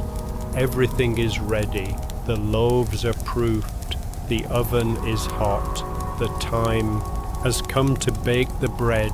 You pick up the first pan carefully, supporting it from underneath with both hands, feeling the weight of the dough and the pan together. The pan is warm from sitting near the oven, and the dough inside is soft and puffy and trembling slightly, so full of air and life that it seems to quiver with anticipation. You carry the pan to the oven, moving slowly and carefully so as not to jostle the dough and deflate any of the air bubbles that have formed. The heat from the oven is intense as you approach, washing over your face and hands and chest, and you have to steel yourself against the intensity of it, resisting the urge to pull back, and you position the pan at the edge of the stone floor. You slide the pan forward onto the stone, using the wooden peel to guide it if needed, and the pan makes a soft scraping sound as it moves across the hot surface. The heat surrounds the pan immediately, and even in the few seconds it takes you to position it properly, the dough begins to respond, the surface becoming shiny and starting to firm up. You push the pan all the way to the back of the oven, positioning it carefully so there is room for the other 3 pans, and then you step back and reach for the second pan. The process is repeated 3 more times, each pan carried carefully to the oven and slid onto the hot stone floor, positioned so all 4 pans are evenly spaced and will bake uniformly. The oven is full now, with all 4 loaves baking together, and you close the metal door most of the way, leaving just a small gap so you can monitor the progress and make sure the loaves are baking properly. The transformation begins immediately. Through the gap in the door, the loaves begin to change, and you watch with fascination as the magic of baking unfolds before your eyes. The heat of the oven triggers what bakers call oven spring, a final dramatic rise as the yeast makes one last burst of activity before the heat kills it, and the existing air pockets expand rapidly from the heat, and the gluten structure stretches one final time. The loaves begin to rise in the pans, expanding upward and outward, growing taller and rounder, the tops becoming domed and beautiful. The pale surface of the dough begins to dry and firm up, transforming from soft and matte to firm and shiny, and the very beginning of color starts to develop. the palest hint of gold appearing on the highest points of the loaves. The smell of baking bread begins to fill the kitchen, and it is one of the most wonderful smells in the world. It starts as just a faint hint, a subtle sweetness in the air, but it grows stronger with each passing minute, becoming richer and more complex, filling the kitchen with an aroma that is utterly intoxicating. The smell is yeasty and sweet and slightly nutty, with notes of caramelization and toasted grain, and it mingles with the smell of wood smoke from the fire to create a scent that speaks of home and comfort and abundance. You stand near the oven, unable to tear yourself away, watching the loaves transform through the gap in the door. The color is developing beautifully now, the pale gold deepening to a richer golden brown, and the crusts are forming, the surfaces becoming firm and glossy. The tops of the loaves are expanding and cracking slightly, creating beautiful patterns on the surface, natural splits and fissures that show the bread is rising well and the structure is developing properly. The heat of the oven is intense, and you step back occasionally to cool down, wiping your forehead and fanning your face with your hand, but you keep returning to watch the progress. There is something mesmerizing about watching bread bake, seeing the transformation happen in real time, watching raw dough become cooked bread, witnessing the miracle of heat and yeast and flour combining to create something nourishing and delicious. The minutes pass and the loaves continue to bake. The faint sounds of the crusts forming reach you, little cracks and pops as the surface expands and hardens, tiny explosions of steam breaking through the crust and creating texture and character. The caramelization happening fills the air, the sugars in the flour browning and creating that deep, complex flavor that makes fresh bread so irresistible, that slightly sweet, slightly nutty taste that cannot be replicated by anything else. The kitchen is filled with warmth and light and the incredible smell of baking bread, and you feel utterly content and at peace. This is what you came here to do, this simple, honest work of making bread, and seeing it come into completion fills you with deep satisfaction. There is something profoundly right about this, about taking simple ingredients and transforming them into food, about working with your hands and creating something that will nourish your body and bring pleasure to your meals.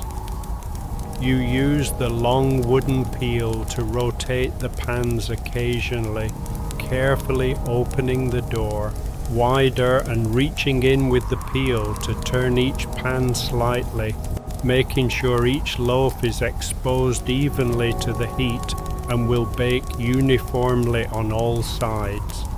The pans are hot now, the metal heated to the same temperature as the stone floor, and you work quickly to avoid the radiant heat on your hands. The peel slides under each pan easily, and you turn them one by one, and then you close the door again and step back. The loaves are becoming darker now, the golden brown deepening to a rich amber color that is absolutely beautiful. The crusts are glossy and smooth, reflecting the firelight, and the way the light plays across the curved surfaces highlights every crack and fissure and creates depth and dimension. The loaves look professional, bakery quality, and you feel a swell of pride at what you have created with your own hands. After about 35 minutes, you check the loaves more carefully, assessing whether they are done. You open the door wider and lean in slightly, the blast of heat washing over you, and you look at the color of the crusts.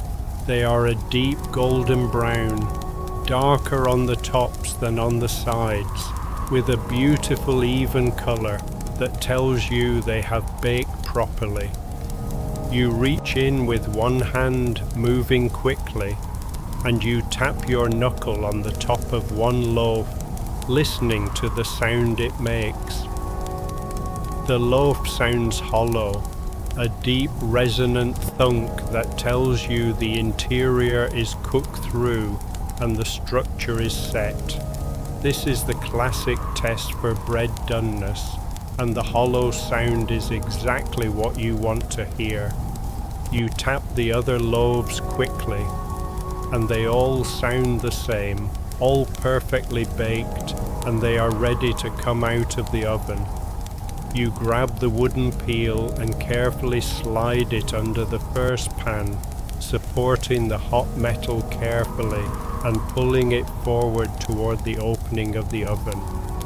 The pan is incredibly hot, radiating heat through the air, and you work quickly to avoid burning yourself.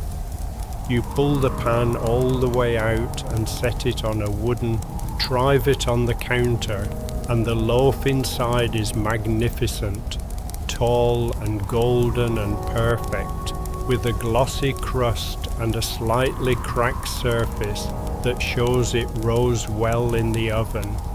You repeat this process with the other 3 pans, pulling each one carefully from the oven and setting them on trivets to cool.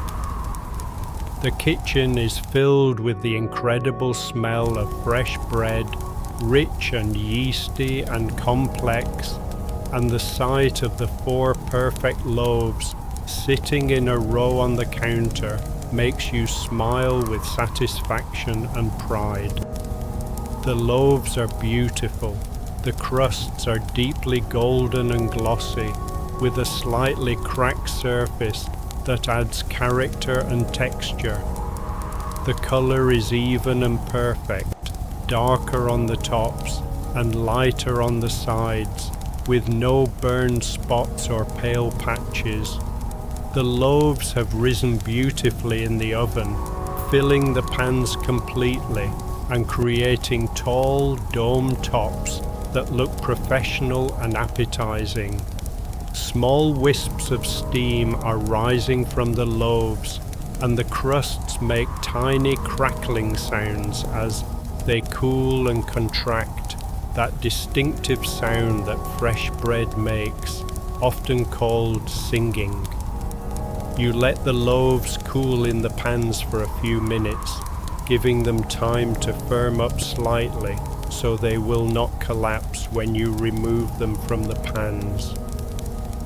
The waiting is difficult because the smell is so incredible and you want to see the finished loaves immediately, but you force yourself to be patient, to let the bread finish its process properly. After about 5 minutes, you carefully turn the first pan upside down and tap the bottom, and the loaf slides out easily, thanks to the butter you use to grease the pan. The loaf thumps softly onto the wooden cutting board you have set out to receive it, and you turn it upright and set it on the counter, and it is absolutely perfect. The loaf is tall and beautifully shaped, with straight sides and a domed top, exactly the shape you worked so hard to create during the shaping process. The crust is crispy and firm, and when you tap it with your finger, it makes a satisfying hollow sound. The color is gorgeous, a deep golden brown that is even and consistent, and the surface has those beautiful natural cracks that show the bread rose well. The bottom and sides are slightly paler than the top, but still golden and appetizing, and the faint imprint of the pan's texture is visible on the sides. You remove the other 3 loaves from their pans one by one and set them in a row on the counter beside the first. 4 perfect loaves of bread, made with your own hands from simple ingredients, and they are beautiful. The sight of them fills you with deep satisfaction and pride, the knowledge that you have created something good and useful and nourishing. The loaves need to cool completely before they can be sliced, and you leave them sitting on the counter, still steaming slightly, still crackling as the crusts cool. The smell that fills the kitchen is incredible, overwhelming almost, the rich yeasty aroma of fresh bread combining with the lingering smell of wood smoke and creating a scent that makes your mouth water and your stomach rumble. You close the metal door of the wood oven completely now, banking the fire so it will burn low and slow through the rest of the night, providing gentle heat to the farmhouse without burning through all the wood. The fire has done its job, transforming raw dough into beautiful bread, and now it can rest and smolder gently until morning. The heat in the kitchen begins to decrease slightly as the oven door closes, the intense waves of heat no longer rolling out into the room, and the temperature becomes more comfortable, still warm but not quite as overwhelming. Your body relaxes as the temperature drops, your flushed cheeks cooling slightly, your dampened forehead drying. You turn down the wick on the oil lamp, dimming the light until it is just a soft glow, enough to see by but no longer bright and yellow. The kitchen becomes more shadowy, more intimate, and the light from the dying fire in the wood oven becomes the primary source of illumination, casting everything in warm orange tones that flicker and dance. The shadows are gentle and soft, and they move slowly across the walls as the fire shifts and settles, creating a dreamy, peaceful atmosphere. The work is done, the bread is baked, the kitchen is clean, and now there is only the deep peace of a task completed and the warm comfort of a winter night indoors, and the knowledge that tomorrow you will wake to fresh bread and the gentle rhythms of life at Stone Creek Farm will continue. And as you stand there, looking at the 4 perfect loaves cooling on the counter, something shifts inside you. The satisfaction of completion settles over you like a warm blanket. Your body, which has been so engaged and active throughout the evening, begins to recognize that the work is done. Your muscles, which have been working steadily, begin to relax. The tension you didn't even know you were holding starts to release, flowing out of your shoulders and your neck and your back like water draining away. There is a pleasant tiredness creeping in now, gentle and sweet, the kind that comes after good work.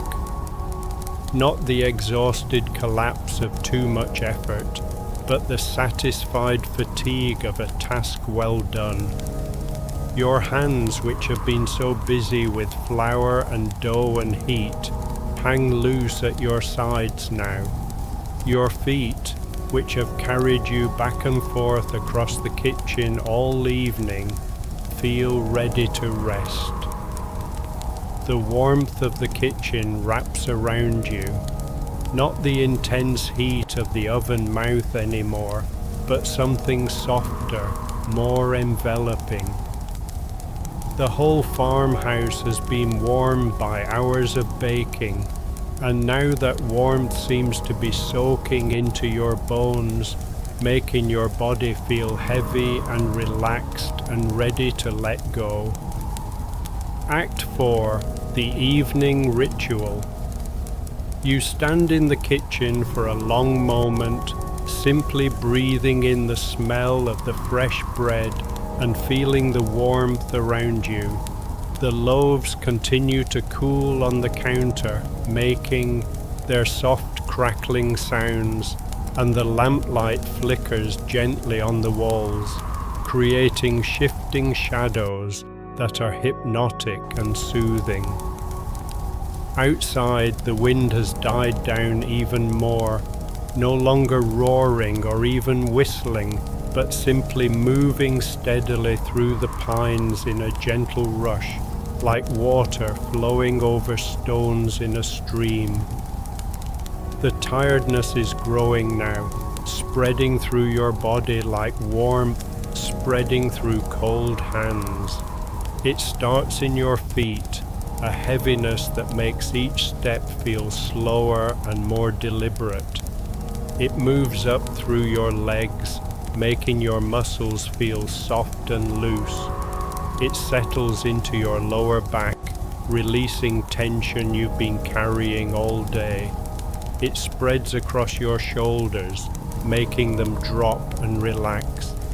It reaches your neck, loosening the muscles there, allowing your head to rest more easily on your spine. Your hands still smell of flour and yeast, even though you washed them. The scent has soaked into your skin, a reminder of the work you have done. Your face is still slightly flushed from the heat of the oven, warm and pink, and your body is warm all the way through, heated from the hours spent in the hot kitchen. This is the kind of tiredness that leads naturally to sleep, the kind that comes from physical work and mental calm, when your body is fatigued but satisfied, and your mind is quiet and at peace. It fills your limbs, that pleasant heaviness that makes you want to sit down and rest, that makes the thought of a soft chair and a warm blanket incredibly appealing. You walk slowly through the kitchen doorway and back into the main room where Miller and Fig are still resting by the fireplace. The fire here has burned down even further since you last saw it, now just a bed of glowing coals that pulse with deep orange and red light, barely flickering, almost still. The room is warm but not hot, the temperature perfect for sleeping, that ideal balance where you are warm enough to be comfortable but not so warm that you feel stifled or restless. Miller is still stretched out on his side on the rug, his massive body rising and falling with deep, slow breaths that speak of profound sleep. His white head rests on his paws, and his grey body glows softly in the faint light from the coals, and he looks utterly peaceful and content. When your footsteps reach him, some part of his sleeping brain registers your presence, and his tail gives one slow, heavy thump against the floor, but he does not lift his head or open his eyes. He is too deeply asleep, too comfortable to rouse himself, and that single thump is his way of acknowledging you while remaining in his dreams. You cross to the overstuffed velvet armchair, where Fig is still curled into her tight ball, and you lower yourself into the chair slowly, feeling the soft cushions give beneath your weight and mold themselves to your body. The chair is incredibly comfortable, worn and soft and perfectly shaped after years of use, and you sink into it with a sigh of relief and contentment. The velvet fabric is soft against your skin, slightly nubby in texture, and it still holds a trace of warmth, and it feels wonderful. Fig stirs at the movement of the chair, lifting her small orange head and blinking her green eyes at you sleepily.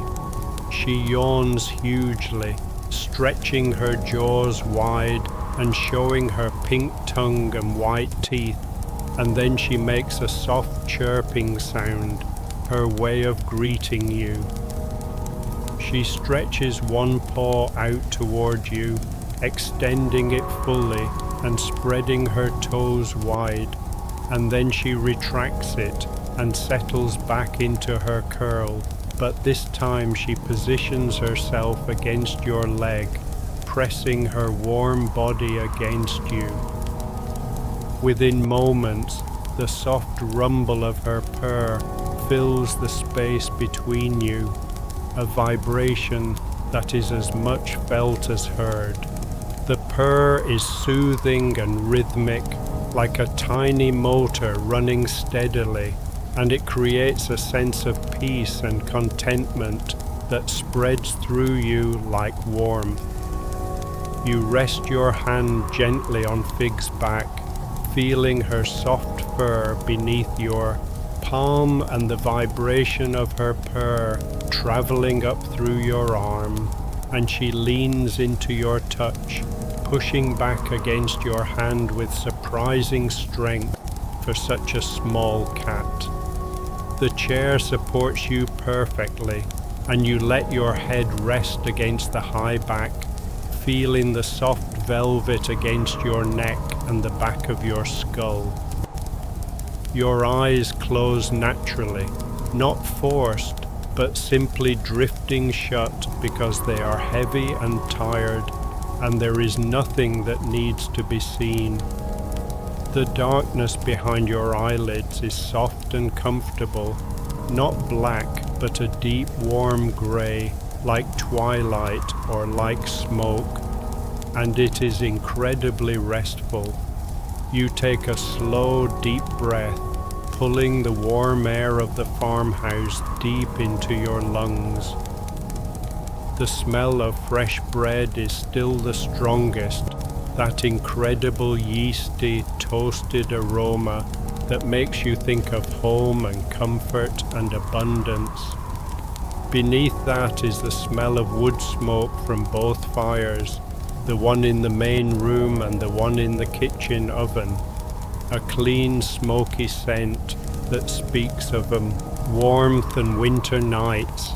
And underneath everything is the smell of the farmhouse itself, old wood and wool, and the faint mustiness of ancient stone and plaster, smells that have soaked into the structure over decades and centuries. These smells are deeply comforting, familiar and safe, and breathing them in makes you feel utterly at home and at peace. You hold the breath for a moment, feeling your chest expand and your lungs fill completely, and then you release it slowly, letting it flow out through your slightly parted lips. And with that breath, all the remaining tension in your body flows away, dissolving into the warm air of the room.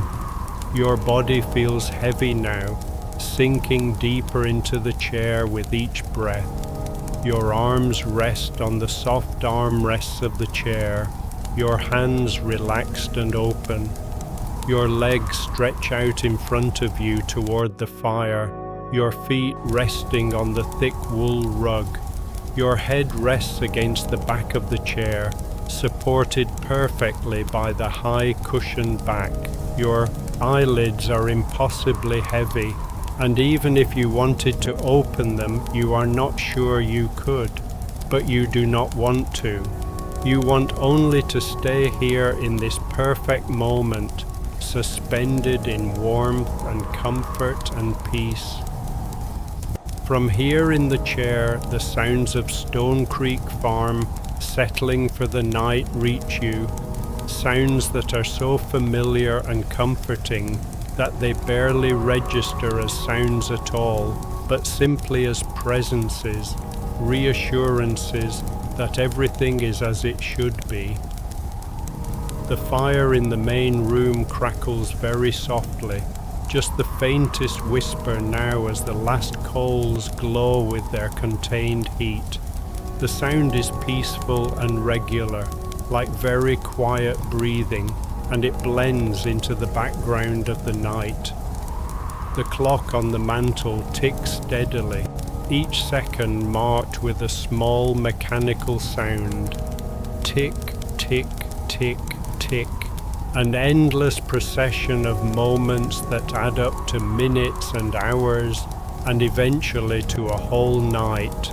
The sound is hypnotic and soothing, a rhythm that your brain follows, and your breathing unconsciously matches the pace of the ticking, slow and steady and regular. The wind outside continues its movement through the pines, but it has gentled even more, now just a soft susurration, a whisper of air moving through branches, barely audible through the thick stone walls of the farmhouse. Occasionally there is the soft sound of snow sliding off the roof, a gentle whoosh, and then a soft thump as it lands on the ground below. But these sounds are distant and muted, and they do not disturb the peace of the room. Miller's breathing provides a steady bass note to the symphony of night sounds, deep and regular. Each breath a soft sound of air moving in and out of his large body. Every so often he makes a small sound in his sleep, a soft woof or a quiet groan, and you wonder what he is dreaming about, what adventures his sleeping mind is taking him on. Perhaps he is young again in his dreams, running through fields with strong legs and boundless energy. Perhaps he is dreaming of nothing at all, simply resting in that deep, peaceful place where old dogs go when they sleep. Fig's purring continues, steady and rhythmic, and the vibration of it travels through your body where she is pressed against your leg. The purr is like a lullaby, soothing and hypnotic, and it pulls you deeper into relaxation with each rumbling breath she takes. The rise and fall of her small body as she breathes is quick and shallow, so different from Miller's deep, slow breaths, and the contrast is pleasant and interesting. Two different rhythms of life happening simultaneously in the same warm room. In the kitchen, the faint sounds of the bread continuing to cool reach you. Occasional small cracks and pops as the crusts contract, the loaves settling into their final form. These sounds are barely audible, just the tiniest noises, but they make you smile because they mean the bread is perfect, properly baked, and tomorrow you will be able to slice into those loaves and taste the results of your work. Somewhere in the farmhouse, an old timber beam creaks as the house cools and settles for the night, the wood contracting slightly as the temperature drops a few degrees, now that the oven is no longer heating the whole structure. The sound is familiar and comforting, a reminder that the house is alive in its own way, breathing and shifting and adjusting to the changing conditions, keeping you safe within its thick walls. Your breathing has slowed and deepened even more, falling into a rhythm that is barely above the level of sleep, deep, slow breaths that fill your lungs completely and then release slowly, gently, without effort or thought. Each breath in brings warmth and peace, and each breath out releases you further into relaxation, letting go of any last bits of awareness or thought. The warmth of the room surrounds you completely, wrapping around you like a blanket. The heat from the dying fire still radiates gently, and it combines with the residual warmth from the kitchen oven that has heated the whole farmhouse, creating an even, comfortable temperature that makes you feel utterly cozy and safe. The warmth touches your face and your hands and seeps through your clothes to warm your skin. Your muscles are completely relaxed now, every fiber soft and loose and at ease. There is no tension anywhere in your body, no tightness in your shoulders or your neck or your jaw, no holding or guarding or bracing. You are utterly loose and relaxed, like water, simply taking the shape of the chair and resting there without effort or resistance. Your mind is quiet and empty, a vast peaceful space with no thoughts, no worries, no plans, no memories, nothing but a simple awareness of warmth and comfort and safety. The busy chatter that usually fills your head has fallen silent, and in its place is a deep stillness, a quietness that is not empty but full of peace and contentment and simple being. Time has lost all meaning, whether you have been sitting here for minutes or hours, you cannot tell, and it does not matter at all. There is no urgency anywhere, no need to be anywhere or do anything, no clock to watch or schedule to keep. There is only this perfect present moment, this chair, this warmth, this peace. You are safe here at Stone Creek Farm. You are warm and comfortable and protected within the thick stone walls of the farmhouse, sealed away from the winter night outside. The bread is baked and cooling in the kitchen, golden and perfect, ready for tomorrow. The animals are all safe in their barns and coops and houses, warm and fed and content.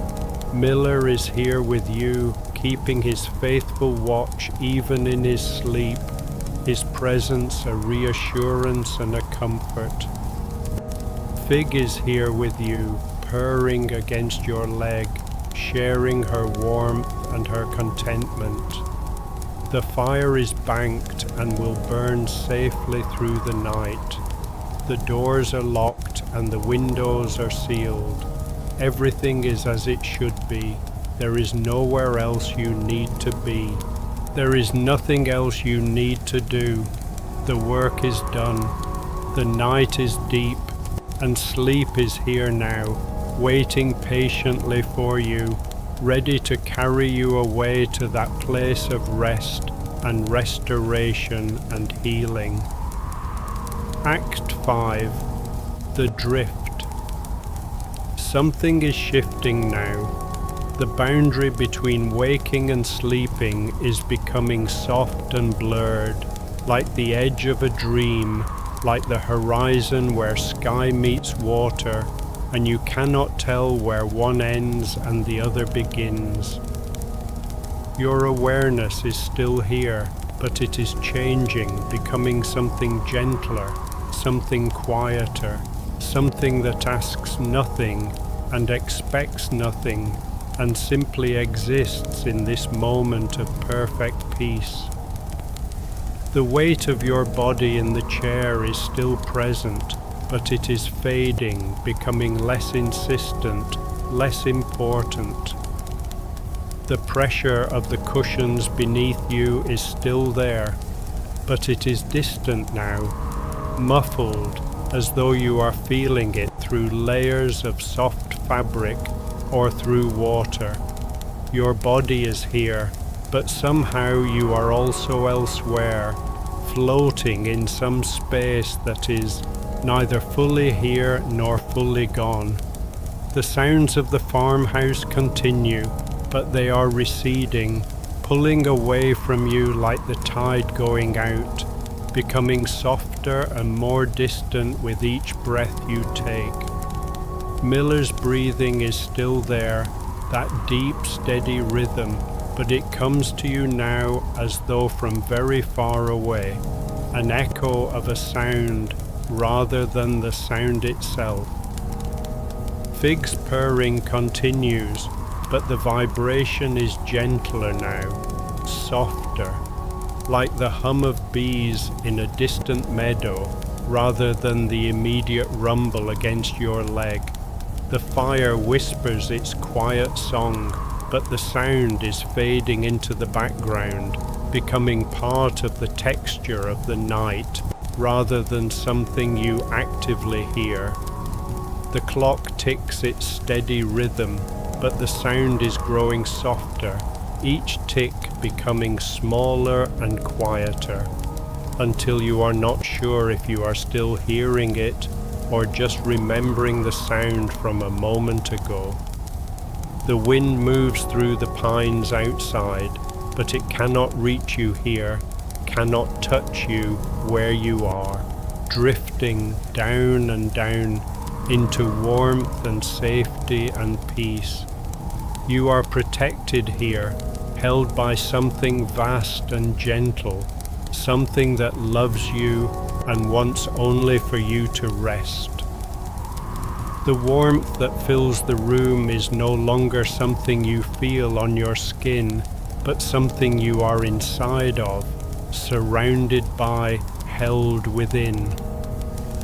It is not just around you, but through you, as though you have become part of the warmth itself, as though the boundaries between your body and the warm air have dissolved, and you are simply floating in a sea of gentle heat that asks nothing and gives everything. The darkness behind your eyelids is growing deeper now, richer, more complete. No longer the warm grey of twilight, but something fuller, something more enveloping. Not black, because black is too harsh, too sharp. This is something softer, something that has texture and depth, like velvet, or like deep water, or like the sky just before the stars come out. You float in this darkness, weightless and free, and there is no up or down, no forward or backward, no sense of direction or space or time, only this gentle floating sensation. The awareness of the chair beneath you is fading away.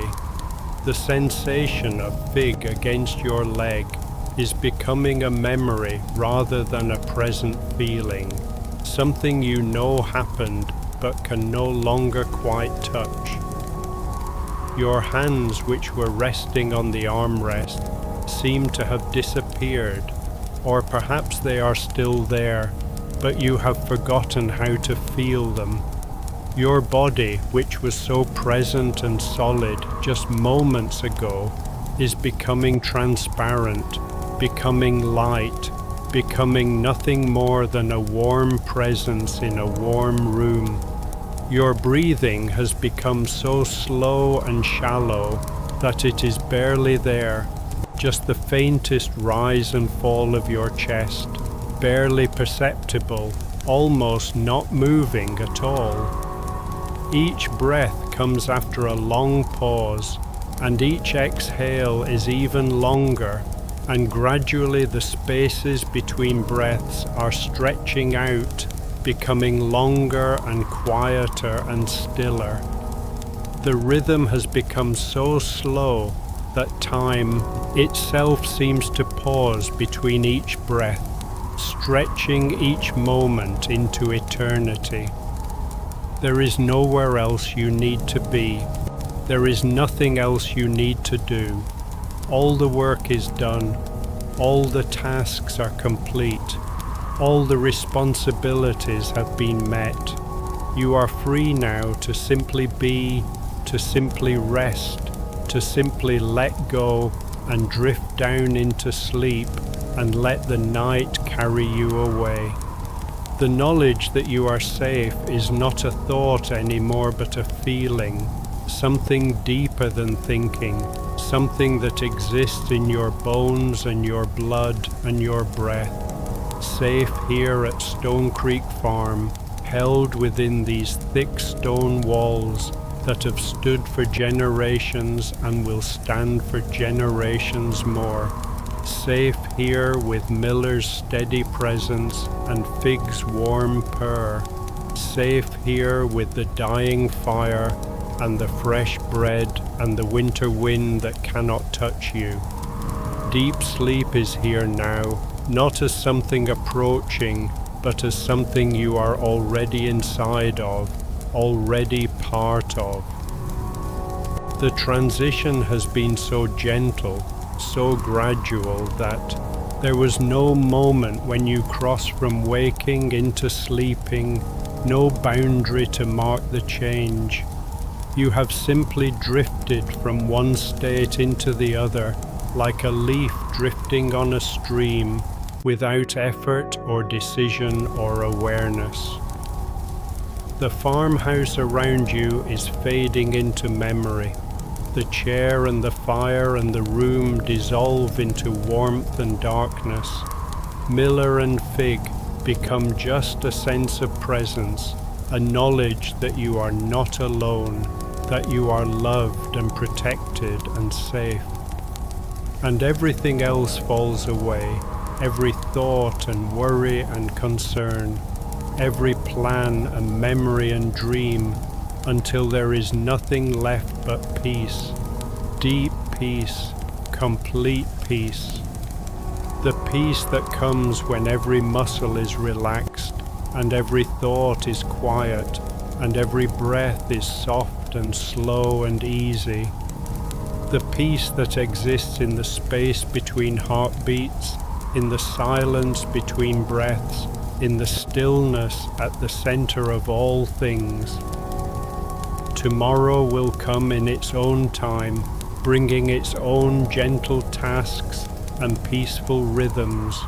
Tomorrow the sun will rise over old Greyback, painting the snow pink and gold, and the farmhouse will be filled with the smell of fresh bread, and Miller will stretch and yawn, and Fig will seek her sunny spot, and life will continue in its gentle, beautiful way here at Stone Creek Farm, the seasons turning and the work continuing and the days flowing one into another like water. But that is tomorrow.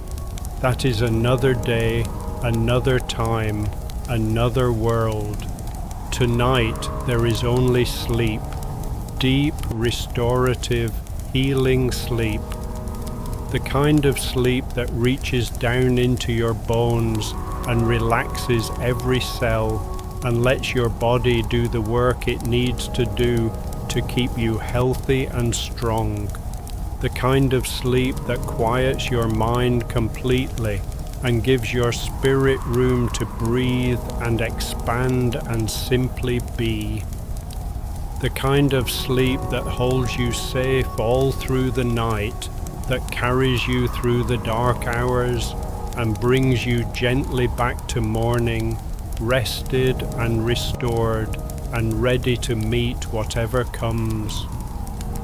You are safe here at Stone Creek Farm, held in the embrace of thick stone walls and warm fires and faithful companions. You are warm and comfortable and utterly at peace. The winter wind moves through the pines outside, but here inside you are protected and comfortable, wrapped in warmth like a child wrapped in a blanket. The work is done and rest has come. The bread is baked, the fire is banked, the night is deep and quiet and yours, and sleep is here, surrounding you, filling you, carrying you away to that place of perfect rest, where nothing can disturb you and nothing can harm you, and nothing exists but peace and warmth and safety.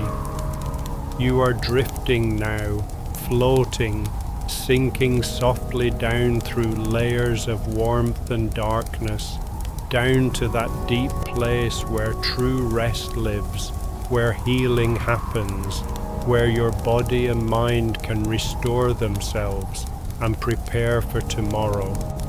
Down and down and down, deeper and deeper into peace, into warmth, into safety, into sleep. You are safe here at Stone Creek Farm. You are warm and comfortable and at peace. The work is done and rest has come. Deep sleep is here. Good night.